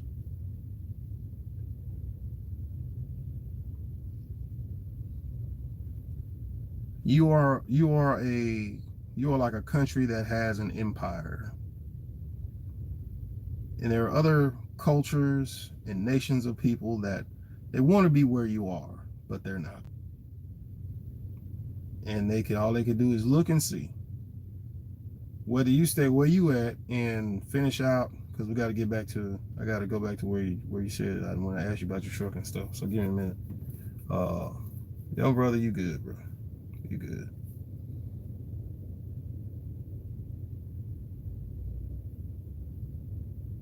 Yep, I didn't factor in my wages. I just didn't. Have to make a wage and then a profit. Chicago, Hermano, King, Luke Powell, man. Chicago, Hermano, Where King Luke Powell. I mean, Luke Powell's probably in Mexico or something right now. Okay, 2014 Freightliner, 830,000 miles.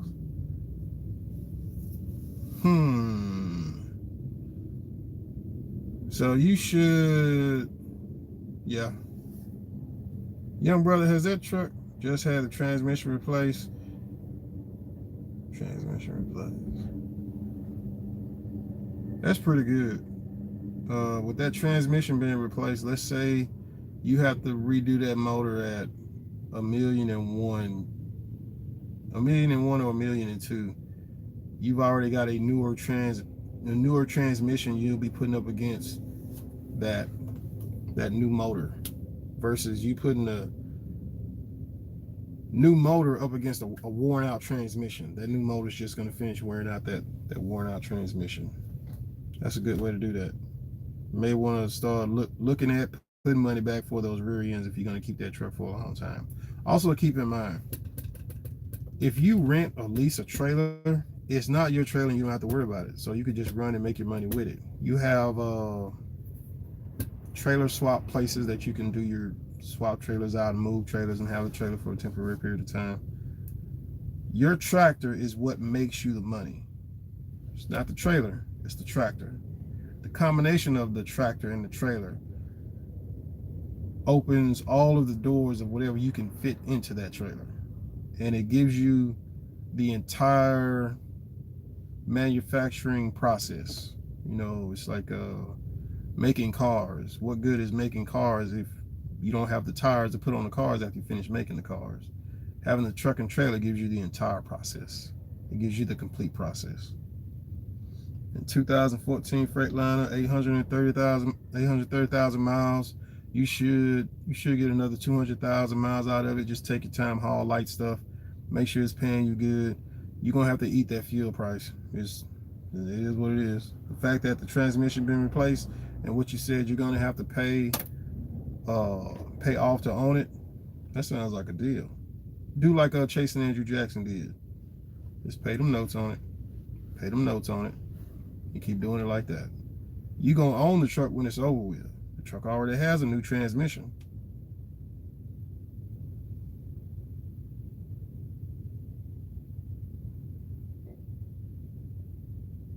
Ain't that Snipes? What's up, man? Timothy Fritch, what's up, man? Lonnie Laughing, what's up, man? I think I already said what's up to Mike's Mischief. Mike's, man, your YouTube channel should be Mike's Garage, but Mike's Mischief works because, dude, Mike, you and that mechanicing ability you got, that's even though there are mechanicing YouTube channels out there, you can never have enough of them. Just when you're Mike's Mischief, when you're making your videos about mechanicing, try your best to come up with a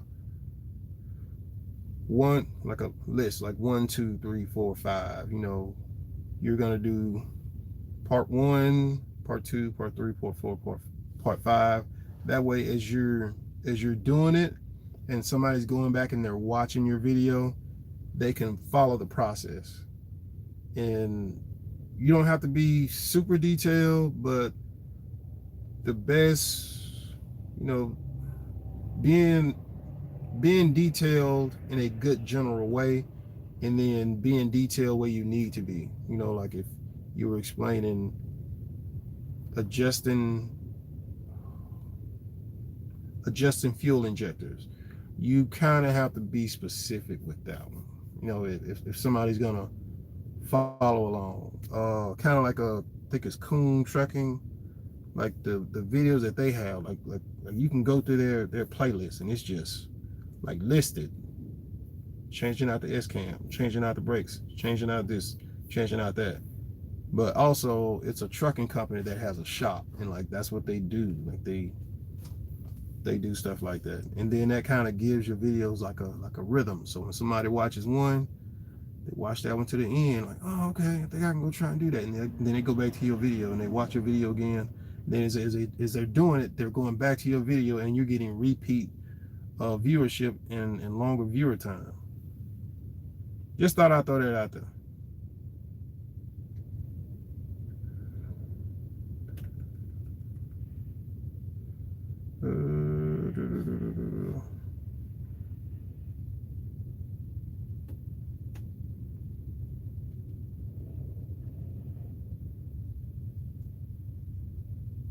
And you know what, Mike's Mischief, bruh? I see it now that older equipment really is the gold mine. Because the older equipment, you can always have the shell and you can redo what's inside of it. The newer stuff that is locked underneath the slavery of emissions and all the other stuff that goes along with it, you can't get away from it. Matter of fact, man, it's about time. I've been putting it off.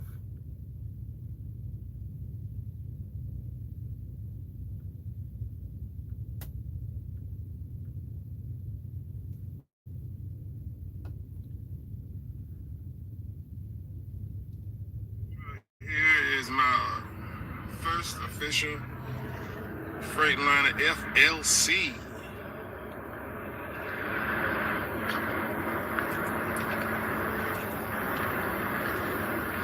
We're gonna look at it under the hood and do some other stuff.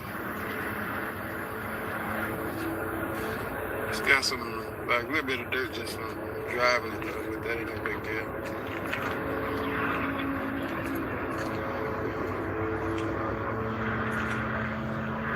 New shocks, got some new tires on it.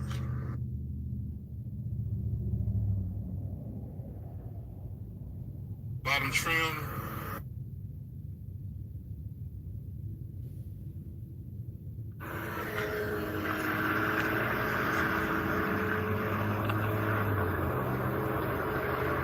Freightliner FLC. We're gonna pop this hood real quick, and it's made because I'm not gonna keep doing this hood like this. Talking to Pancho over there at Big Boy's mechanic shop, and he was telling me about this. Like this right here, getting big and stuff. But anyway,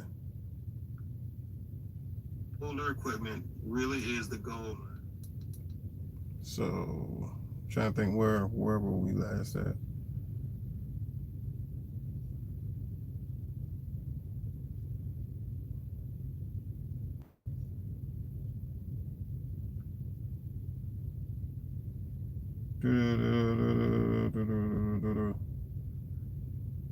Trying to make sure I'm getting back to you guys' comments.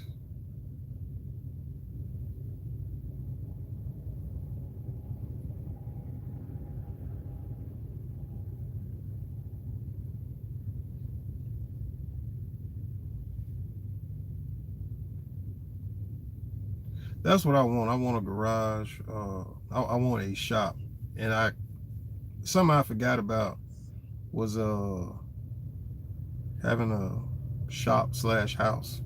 I don't know how many forget about that. So I'm looking at some properties to have a shop slash house, like a house in it, sectioned off, and a shop big enough to where I can get a semi truck and trailer, or two of them. I've seen a spot. It's got some stuff going on with it. It's got some iron. Is a bunch of iron and metal that's sitting off to the side, and it's got radiation in the metal. So in my mind, I'm like, okay, one, they haven't removed the metal, and I told them, like, hey, I want y'all to remove this before I come back and look at it. And I went back to go look at it a second time, and they hadn't removed it yet. And in my mind, I'm like, okay, so that radiation is deteriorating, that metal is rusting, the radiation on it is getting on the ground, it's raining, it's going into the ground. So that part's on my mind too, because I know why they left it over there where they left it. As soon as I saw it, I knew it right then. I knew that stuff had radiation on it, and I didn't even need nobody to tell me. And plus, it was Oilfield pipe and stuff. That, and I wanted them to clean out the warehouse. I know it's got a few leaks, which the other spot I looked at has a few leaks, but this one, it's a dirt floor, so I would have to have that cemented, and the door doesn't look big enough to get my semi truck, to get the tractor in. if I put a large barn door, a big door on the side of it, I could pull it straight in, truck and trailer, and it would come all the way to that front entrance. So that's kind of on my mind. But then I looked at the price of it, and I looked at the price of some land in a couple other places. Well, I can get more acreage for that same amount of money, and I would just have to build the shop that I want on it. Let me get back to you guys' comments. Yeah, Mike's Mischief, timestamps really make a big difference. They really do. Like it's just like with this video. I didn't mean to go into the thing about what it cost me to run, or what that projection would cost a person to run per mile, but it came to my mind, and I figured I'd do it then. But at least this way, anybody who goes back and looks at this video, they can see the live stream comments. They'll see that and they'll know, okay, around about that time, that's when we started talking about such and such. Oh,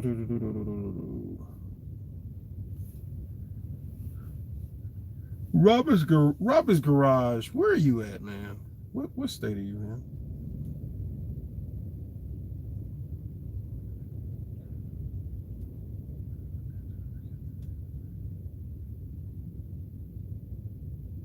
Yeah, garage locks you in the mechanic video. Well, no, not really, because it's what you can do. Yeah, my bad. I forgot what we're talking about. Yeah, garage does, but also it's what you can do in your garage, you know. But name wise, I see what you're saying.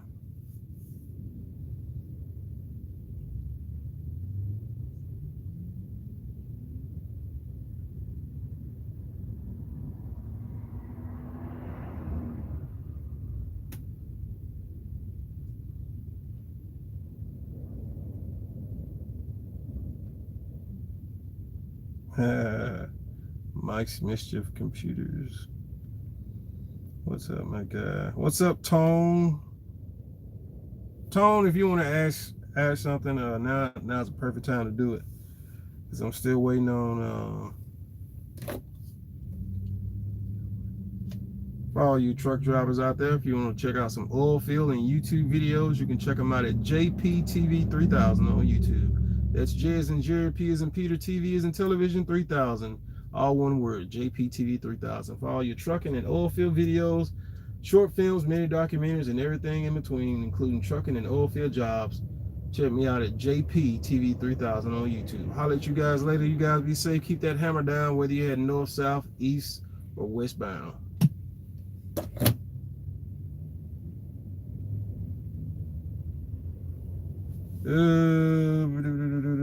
Tone E, what's up, man?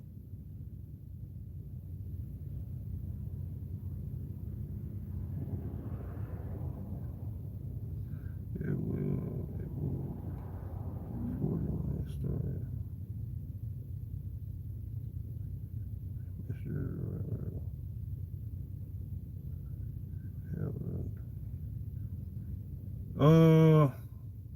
This is the best. Man, Tony, appreciate that, man. This is the best oilfield channel on YouTube, man. I appreciate that, bro. Thank you, man. I made one video like way back. I think it was like the first couple of days I got up there in Williston when I was sleeping in my van. I was at the Lowe's truck stop in Williston when I made it. And I made that video. Then the first person I ever interviewed was,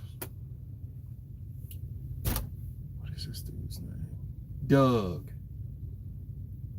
And me and Doug made like two videos, because I gave Doug a ride to the gas station to go get something, which like, he could have just walked. The gas station was like right there. But I gave him a ride to the gas station, and we made two videos. The first video I had to delete it because Doug started talking about some stuff, and I'm like, dude, like, anyway,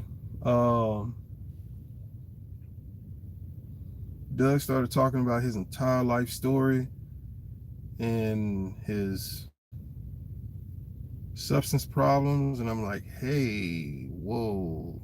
But I didn't stop him. I just let him get out, what he had in his mind to get out. And then we made the second video, which is the one with me and him talking in front of the brick wall. And then I deleted the first video because I'm like, man, because you never know where somebody may go at in the future. So I always try to keep something neutral, balanced, and positive, because where somebody may go in the future, man, you don't know. And you don't want to be a contributor to something hurting somebody now or in the future. And the same thing with other videos I made with other people. I've had to go back and either delete them, not put them on YouTube, or cut parts of it out, because they just started going on tangents and stuff, and you never know where you may go in life, man. And thank you, Tony, for saying that, man. This is the best Oilfield channel on YouTube, man. Super thumbs up. Filter socks were pretty radioactive. Oh, man. Mike's Mischief, you had to go there with the filter socks, bro. Oh, hey, ain't nothing like picking up a load of pipe, driving all the way over to Montana. You get there, and them telling you that you got to take that pipe back because there's one stick of pipe on that is radioactive. You got to take all of the pipe back. They're like, wait, dude, I just drove out here. Like, that was 300 miles I just drove out here for y'all to tell me y'all gonna reject all of the pipe because there's some pipe on there somewhere that's radioactive, and they're not gonna touch any of it. But yeah, filter socks, that's another thing to keep in mind when buying a tanker trailer, buying anything in the oil field. If this goes into the ground, it comes out. You have to keep that in mind, because those filter socks, they're blowing that water through there, they're blowing that flowback water through there, all that stuff.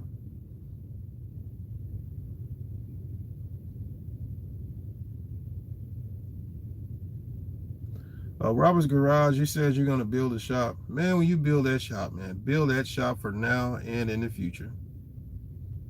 Build that shop with everything that you want and some of the stuff that you haven't thought of yet.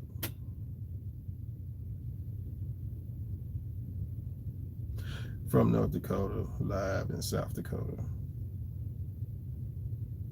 I got you. Hey, bro. Robert's Garage.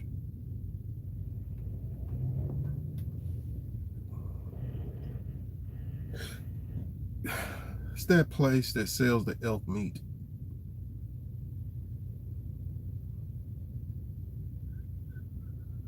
I can't remember what the name of it is.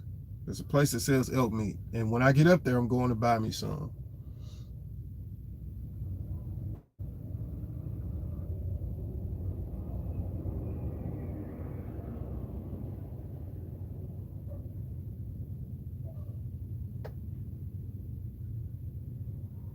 So there's No Name Nationals things. That's in September, right? I have to get a 302 to be Robertson. Mike's Mischief, Robert's Garage. If you guys see any K5 Blazers up there, let me know. I like to have it. I like it with minimal rust and a good solid floor plan. I don't want anything that I can't drive off and enjoy. At least drive it around town.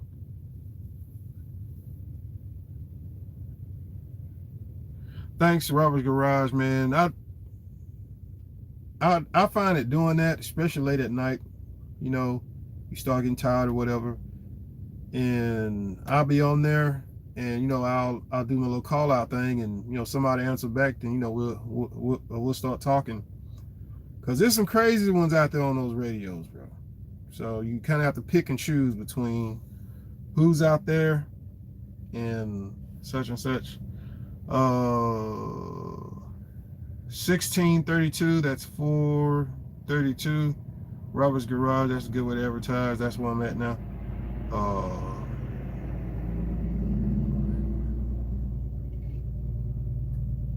Yep. Tony, yeah, keep grinding. You're doing great. So I was wondering, do man camps have separate rooms and shared bathrooms? Tony, it depends. Uh, it depends on which man camp, how the man camp is set up. Target Logistics has you have your own room and then the shared bathroom, but they do it to where when you are on days, whoever is on the other side of you is on nights. So y'all don't see each other. And then they come in and they clean the bathroom between shift changes. So you never actually see the other person, their door is locked, just stay on your side, they stay on their side. And the man camp staff cleans the bathroom. They don't do anything to your room. They just come in, clean the bathroom, and I think they replace towels or whatever. But I think I always took my own towels or something. But using the man camp towels, that's on you. If you want to gamble like that, go ahead. That's like using the truck stop Love's pilot towels. Use them if you want to. Use them if you want to.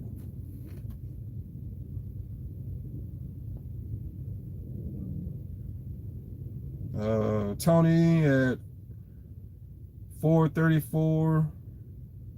Yes, they have separate rooms. Some do.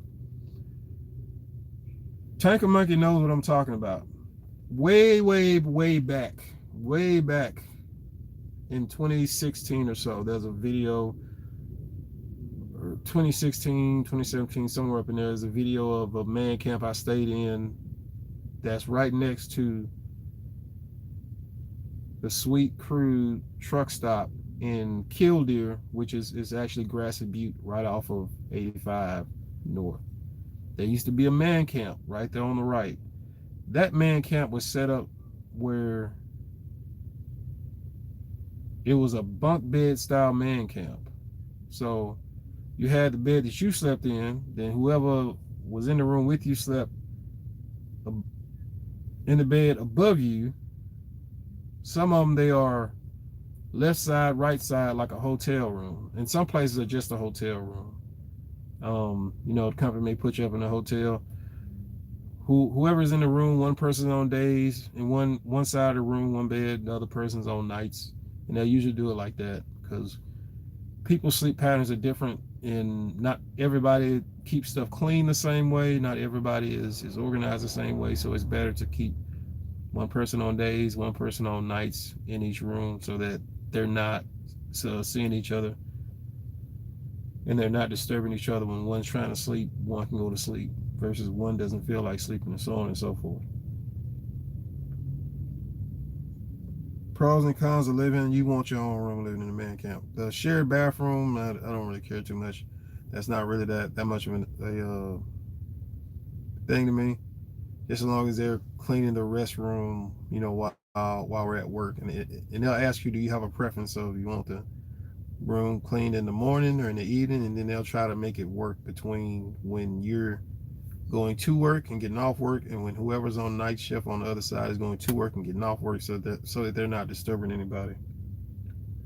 But having your own room and bathroom, yeah, that's like the creme de la creme of the oil boom premium days of the oil field. Some companies still may have that, some may not. Target has your own room, TV, little desk, chair. It's in some videos I got further back on my YouTube channel.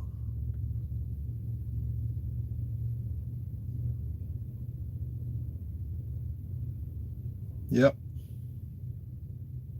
Yeah, like a FEMA trailer. You also have the supervisors, like kind of like a FEMA trailer like that, like the ones, I don't know if they still got them in Stanley, North Dakota, where they have the main hotel part, and then they had like the company man and supervisors cabins like over to the side. But they still have those in Wofford City. It's I'm gonna be getting to you guys' comments as I'm getting to them as I'm going down. So I am a little bit behind. So just bear with me. They still have the cabins in Waffle City at the Teddy Roosevelt Hotel, and we stayed at the Teddy Roosevelt Hotel quite a few times. I think I have that video on YouTube, or I may not have put that on there yet. Yeah. Robin's Garage says they're pretty decent to stay in. Yeah. Okay, I see what you're saying, Mike's Mister. The cement work and dirt work that you did, put the money back so that you can build out. Yep. What's up, DJ Pete? Appreciate that.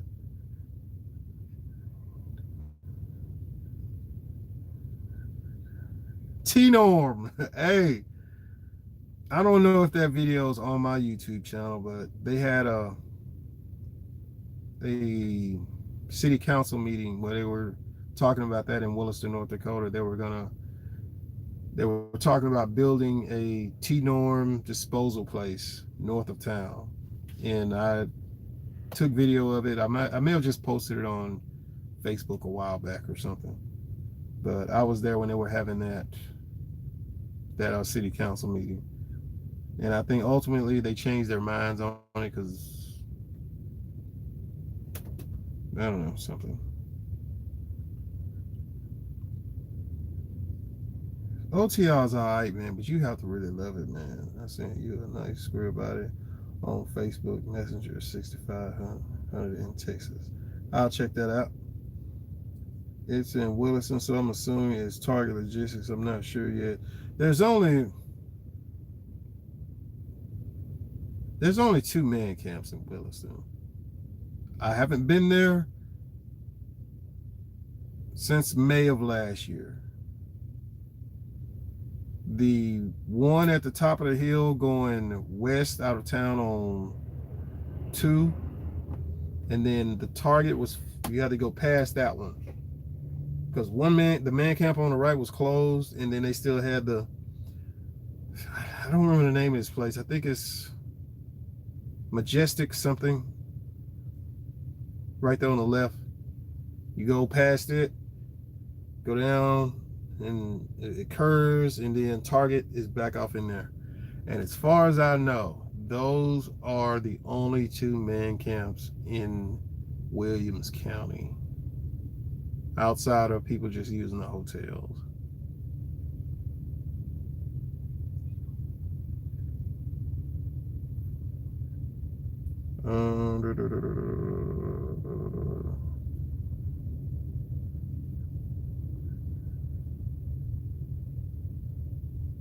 Yeah, that sounds about right.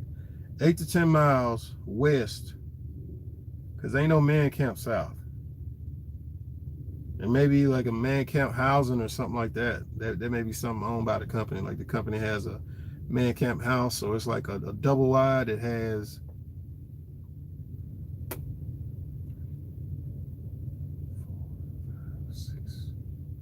6 to 7 rooms in it, and like 3 bathrooms, and you may have to share that. So it kind of depends.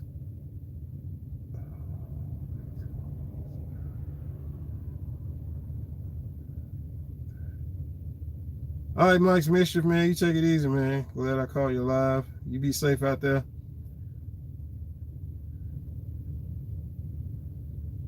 Stay at 1 going west on 2 a few miles. Yep, that's it. Those are the 2. Tanker Monkey, what's up, man? Tanker Monkey, what's the name of that man camp that used to be next to the Sweet Crude and Grassy Butte?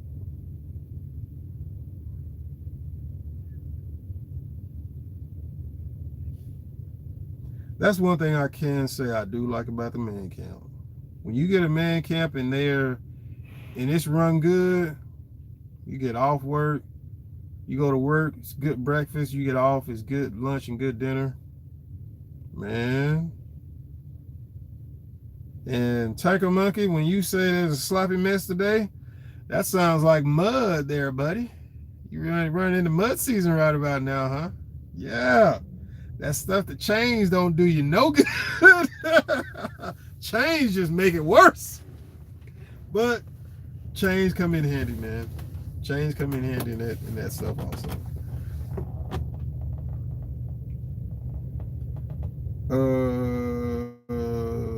444. 444. They had multiple ships cooking. Do you happen to know what airline is most popular to fly? There's only two. Flying out of Williston, there's Delta and United. I know Delta had stopped at one point. I don't know if they started back. I think it's United. Because as far as I know, there was only Delta and United. American Airlines wasn't flying out of Williston at the time. I don't know about now. But it's usually one of those two.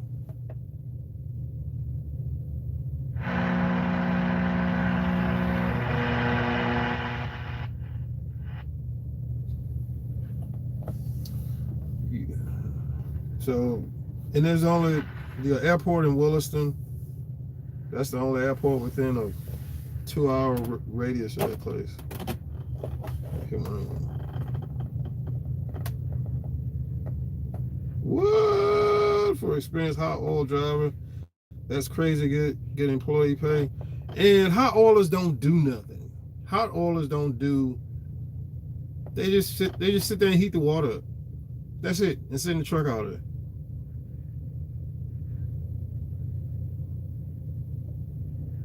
Is Allegiant flying out of Williston?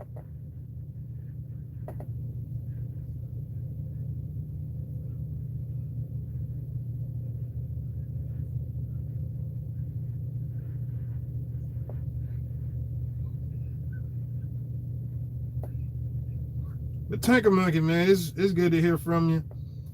And just so you know, I'm probably just gonna up the money for the streaming service. I'm just gonna up the money for it and just start planning to do regular shows. That way, because you can save videos from YouTube, you just have to. We'll talk about that in person or not on here, but I'm just gonna go ahead and pay for that streaming service. It's like 200 some bucks for the year. But I thought about it, as long as I utilize it enough to where I get that in return from creating a show regularly, it'll work.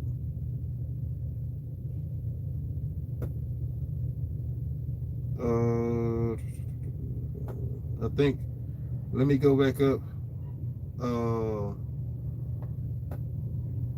Tony, you got any more questions, dude? Mike's Mischief, you've been awesome, dude. Thank you for tuning in.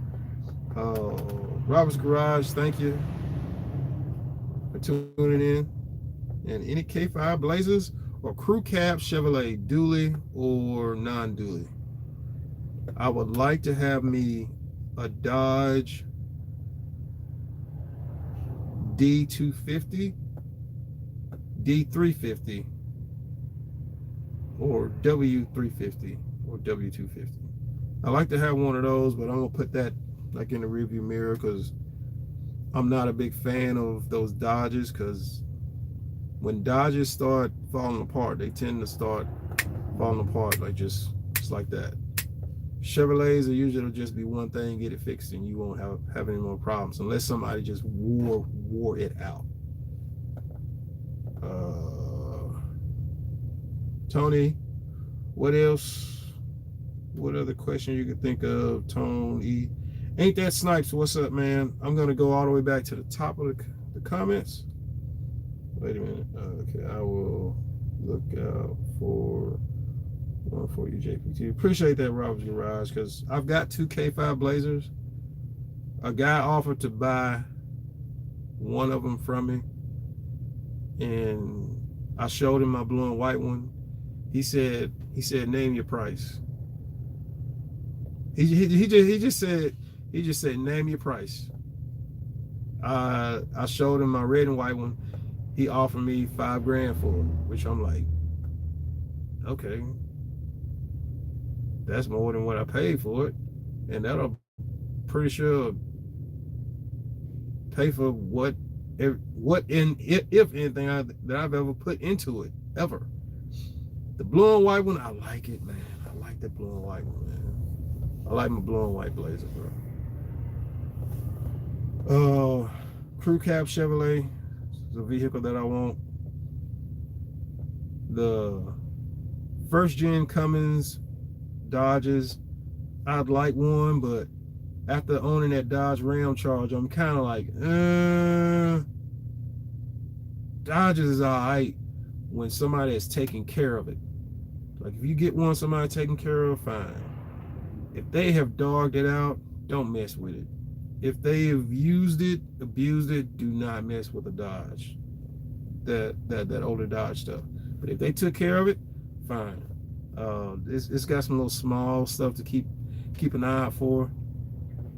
I don't know where that video is. It's somewhere on the internet. But the Crew Cab Chevrolet, another K5 Blazer, another Buick Riviera 1979 to 1985, and the Dodge D250, D350, or W350 or W250. Other than that, there ain't really no trucks that I really want. Everything else I've already had. And that 1967 Pontiac Le Mans or GTO, that's a different conversation.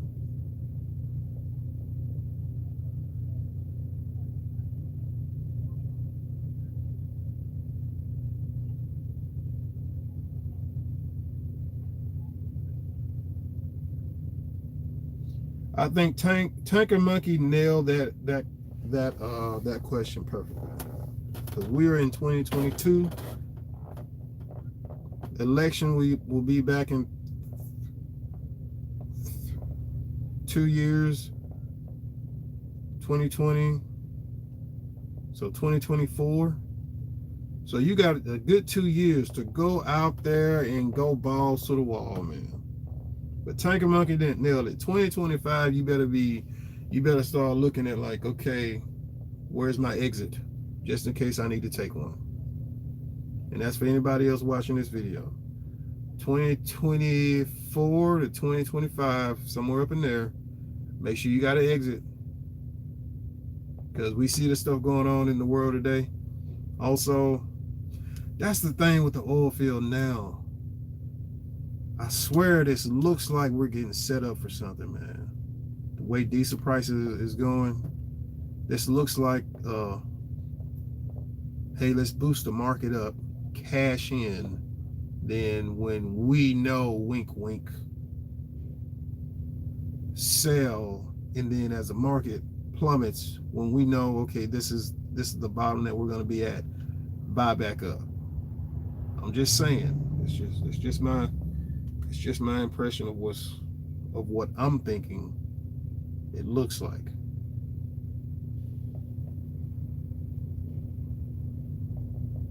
Do you see that fail on 1804? Hey, bruh. For those that have never hauled water,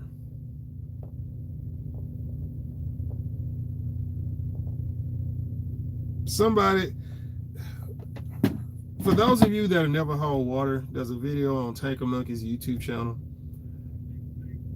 Technically, that video belongs in a safety video for all training for all water haulers. Tanker Monkey, your next video, you make a safety video about hauling water in North Dakota. And that should be part of your safety video. Because people who don't know, they have no clue. And his situation, that guy in the video, his situation was, that was bad. That was bad. I've experienced that. It wasn't that bad.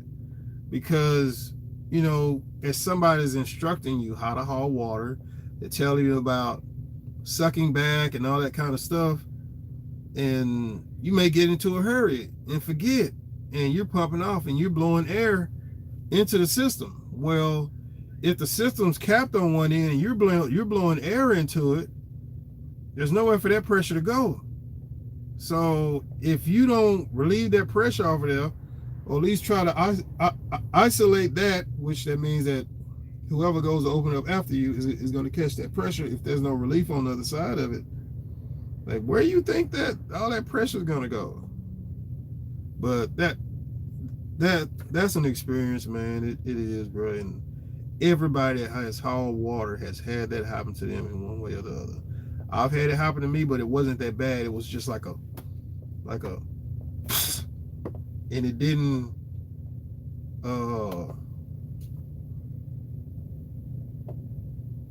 because that's why you have the relief valve. And you usually have if you look at the back of Tanker Monkey's truck, your 4-inch that comes out from your tanker, you usually have you bleed off right there to bleed off the air pressure, so you can, as you're pushing, if a person's not going to suck back, some tanks you don't have to suck back in, you just, and if you're going to push the water, air, close your line on your tank, open up your bleed off on your tank, close the line on the inlet, on whichever you're hooked on to, and then bleed the hose off. And then once the hose is bled off, unhook the hose, close your bleed off, throw the hose on the truck, and turn your pump off, kick out your PTO, turn your pump off, But yeah, bro, I couldn't help but laugh when I saw that, man. People don't know the struggle is real. Oh, man. And I've seen stuff similar to that happen to other people. It wasn't that bad. That was bad. And I'm looking at, like when I watched that video, I was like, because it was like white that came out of it. So in my mind, I'm thinking, okay, well, was that steam, or did he have something else in there? But it could have been like really hot water that he was blowing off. So once he blew it off and then went to take it loose, all the hot air was still inside the truck. So as soon as he boosh, and the hose went everywhere, in that, man, the struggle is real, bro.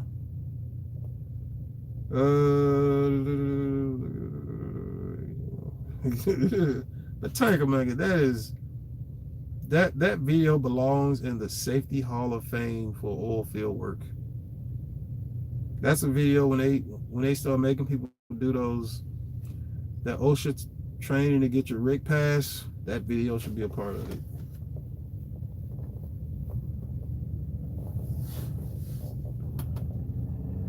As far as what I'm looking to spend for a Blazer, it's hard to tell, man, because I'm a $2,000 to $3,000 vehicle type person. That's about as much as I'm spending, unless it's something that I absolutely want. And I've got 2 Blazers. I don't need another one. But if I come across a deal on one, and I'm like, okay, if all else fails, I can enjoy it for a little while, turn it back around and sell it for $100 to $500 more than what I paid for it and move on.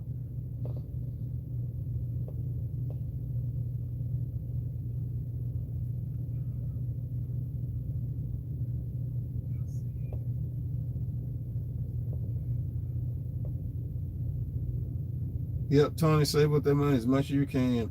Robert's Garage, when it went down in 2015, man, people didn't save nothing. All stuck there living at Walmart, and crap, it was bad. In 2015, bro, in 2014, when I went to the Bakken, people were balling out of control. People were balling out of control.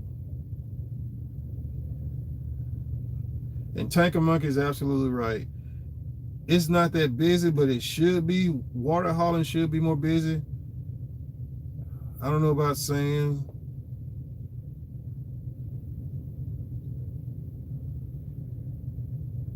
And Tanker Monkey can break it down to you about, because I'm pretty sure me and Tanker Monkey had that conversation about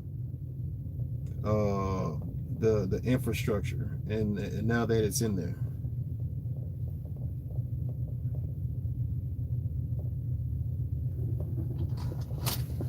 But Tanker Monkey, you said it. They're keeping the profits for themselves this time around, paying off debt, paying back anybody that they owe money to, and that's kind of what's going on. Why haven't these people called me about my trailer yet?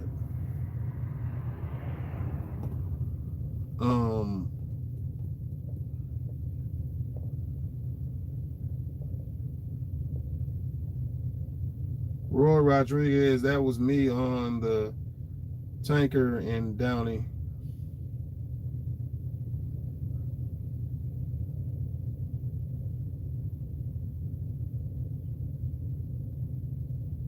I just see these companies hiring like crazy. Are you still stuck? Who was stuck somewhere?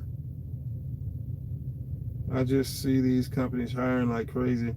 Hope is just not to lay people off in a few months or something. But man, look at it this way.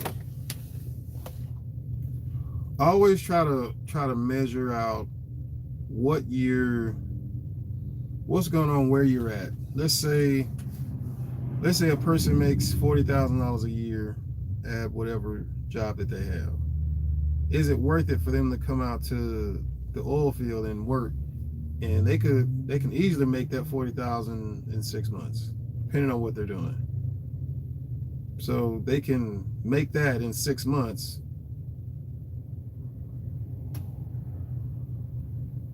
Man, you have to weigh those options, man. You have to weigh those options.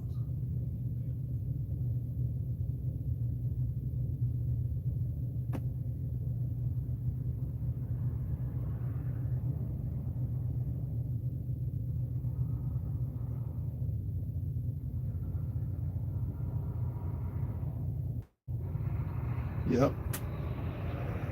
Save as much as you possibly can. That way, when it falls off, man, you're ready, and you can make a lateral move or a move up. Yeah, lateral move or a move up.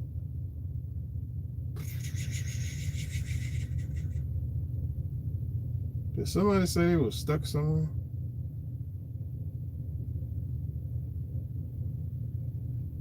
And Tanker Monkey's right. I guess.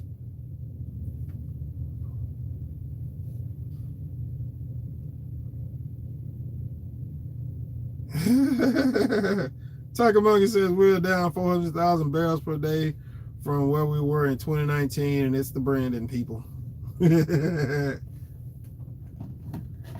I figured out what that was about last week. I didn't know what was going on with that. But yeah, man, Tanker Monkey, I will be getting the streaming stuff set up here eventually, and I'm gonna come up with an idea, probably get a thing to go back here, and then just but I kind of want to do that after the job fair, or kind of tie those things together at some point.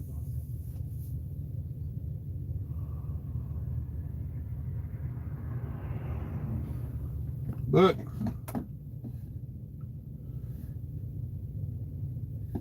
Tanker Monkey, man, when's your next video or live? Robert's Garage, when's your next video or live?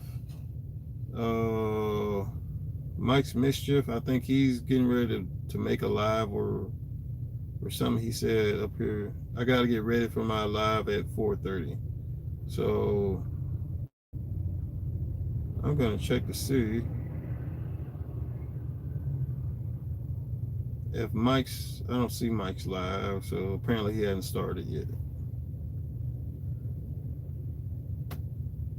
But guys, I think we have been rolling on this sucker for a minute.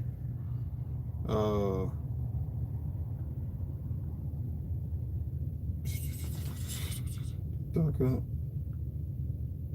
We have been rolling on this sucker for a minute. So, yes, I do. It was at 2 million barrels per day in the Bakken. The future was so bright, everybody was wearing shades, and the shades had baby drill on them. Oh man. If that could have lasted, if 2014 could have lasted 5 years, if 2014 could have lasted 3 years from that, if 2014 lasted all the way to 2017. But I think a lot of that was the infrastructure wasn't there. There was so much that wasn't there for the system to get it done. They had to pay to get it done, and there was no other way around it. There's enough infrastructure in the Bakken now where people are somewhat comfortable. People somewhat can work with it. And you see people fishing in the springtime and people going ice fishing in the winter. You can go shoot guns all over the place.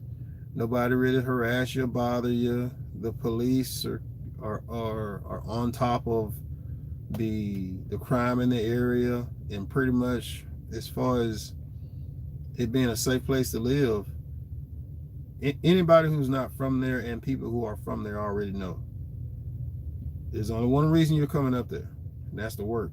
If you ain't working, you're in trouble, because the farmers have been up there working since before the oil boom ever came, and that's what they do. And if you want a good conversation, talk to some people who were born and raised up there, and they grew up there, and they were like, they're in their 40s or something, and like listen to them explain to you what life was like Dom explained to me what life was like before the oil boom, when they would drive from Williston to Minot and they would pass one car, or at the most 3. That's a different life, bro. Tony, appreciate that, bro.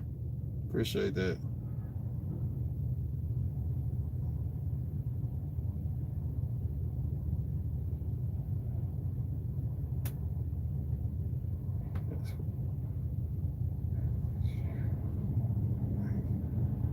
Hey, where were these people at when they froze to death? Doggone it, they couldn't go stand up inside the Walmart or the gas station. But if it depends, like if they're, it depends, man. Because one thing I can say, them winters in North Dakota are brutal, bro. And it's not just the cold, it's the cold and the amount of space. You know, it ain't like I heard somebody explain it this way. When you go over to Washington and California, they have all these shelters and all that kind of stuff. You get over to eastern Montana, North Dakota, like, hope you get it figured out. Goodbye. We give you a bus ticket to send you somewhere else. You get wintertime here. Hope you got it figured out.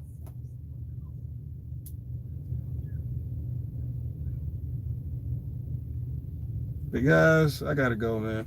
It's been awesome talking to you guys, and cars in a ditch with no help. Hey, my first time driving up there, when I got into South Dakota, I was like, oh, this is where you don't want to break down. Hey, North Dakota ain't the place to break down that in the winter, man.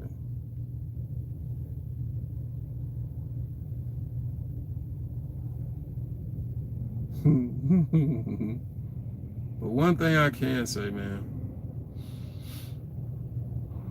North Dakota will grow on you if you're not attached, if you're not so much attached to the world.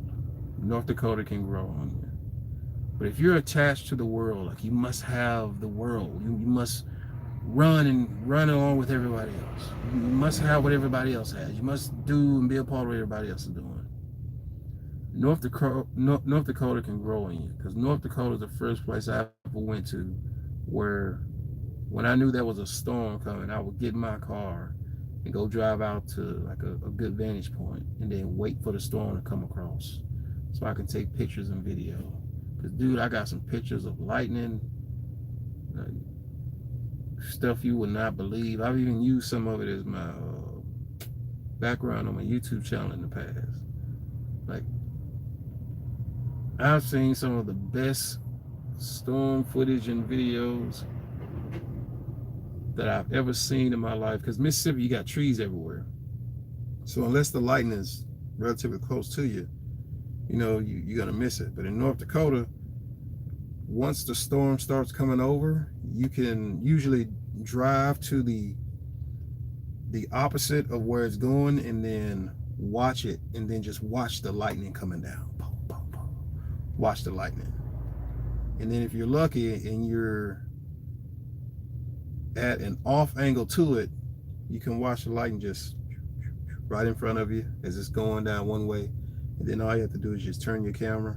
If you have a camera that can pull in light at night, and just turn your camera as a storm is passing.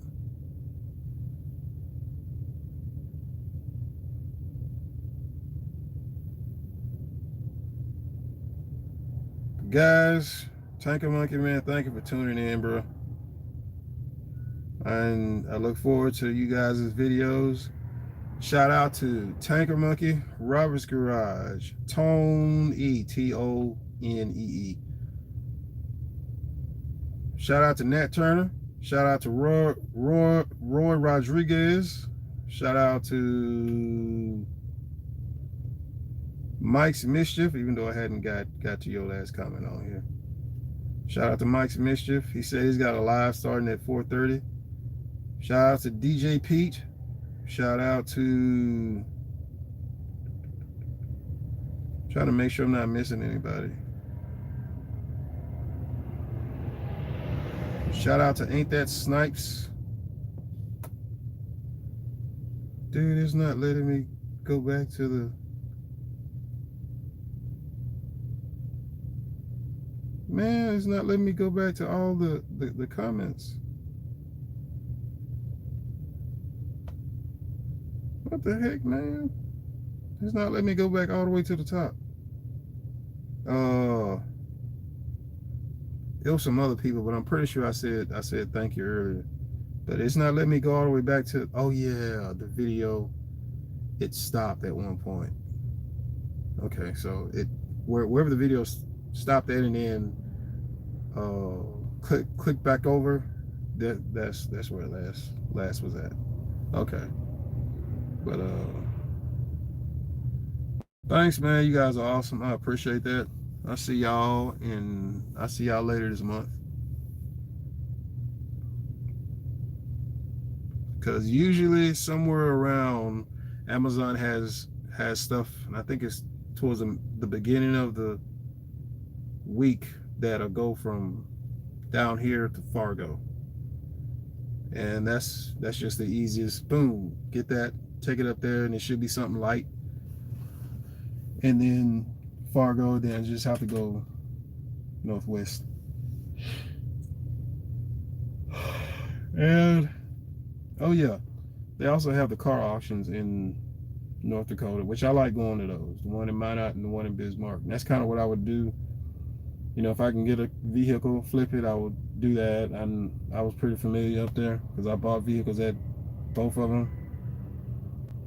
The Lincoln I got now, I bought there. My van, I bought there.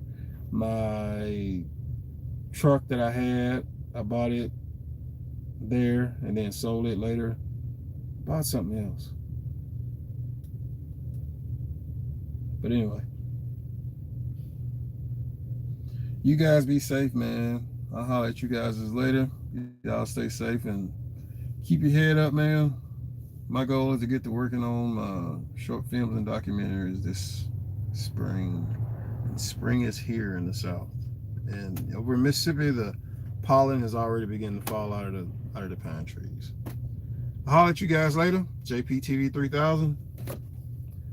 For all your trucking and oil field videos, short films, and mini documentaries, check out JPTV 3000 on YouTube. That's J as in Jerry, P as in Peter, TV as in television, 3000. JPTV 3000, all one word. For your trucking and oil field videos, trucking jobs and oil field jobs, JPTV 3000 on YouTube.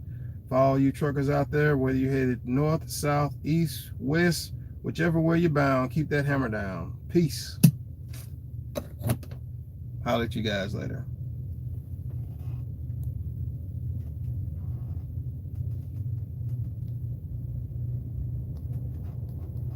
Make sure before I turn it off.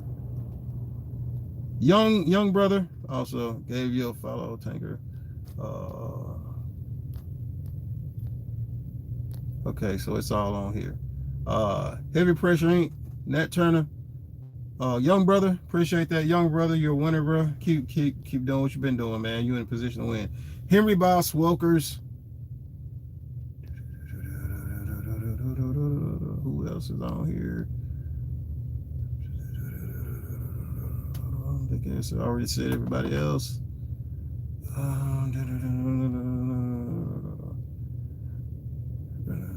Who else is on?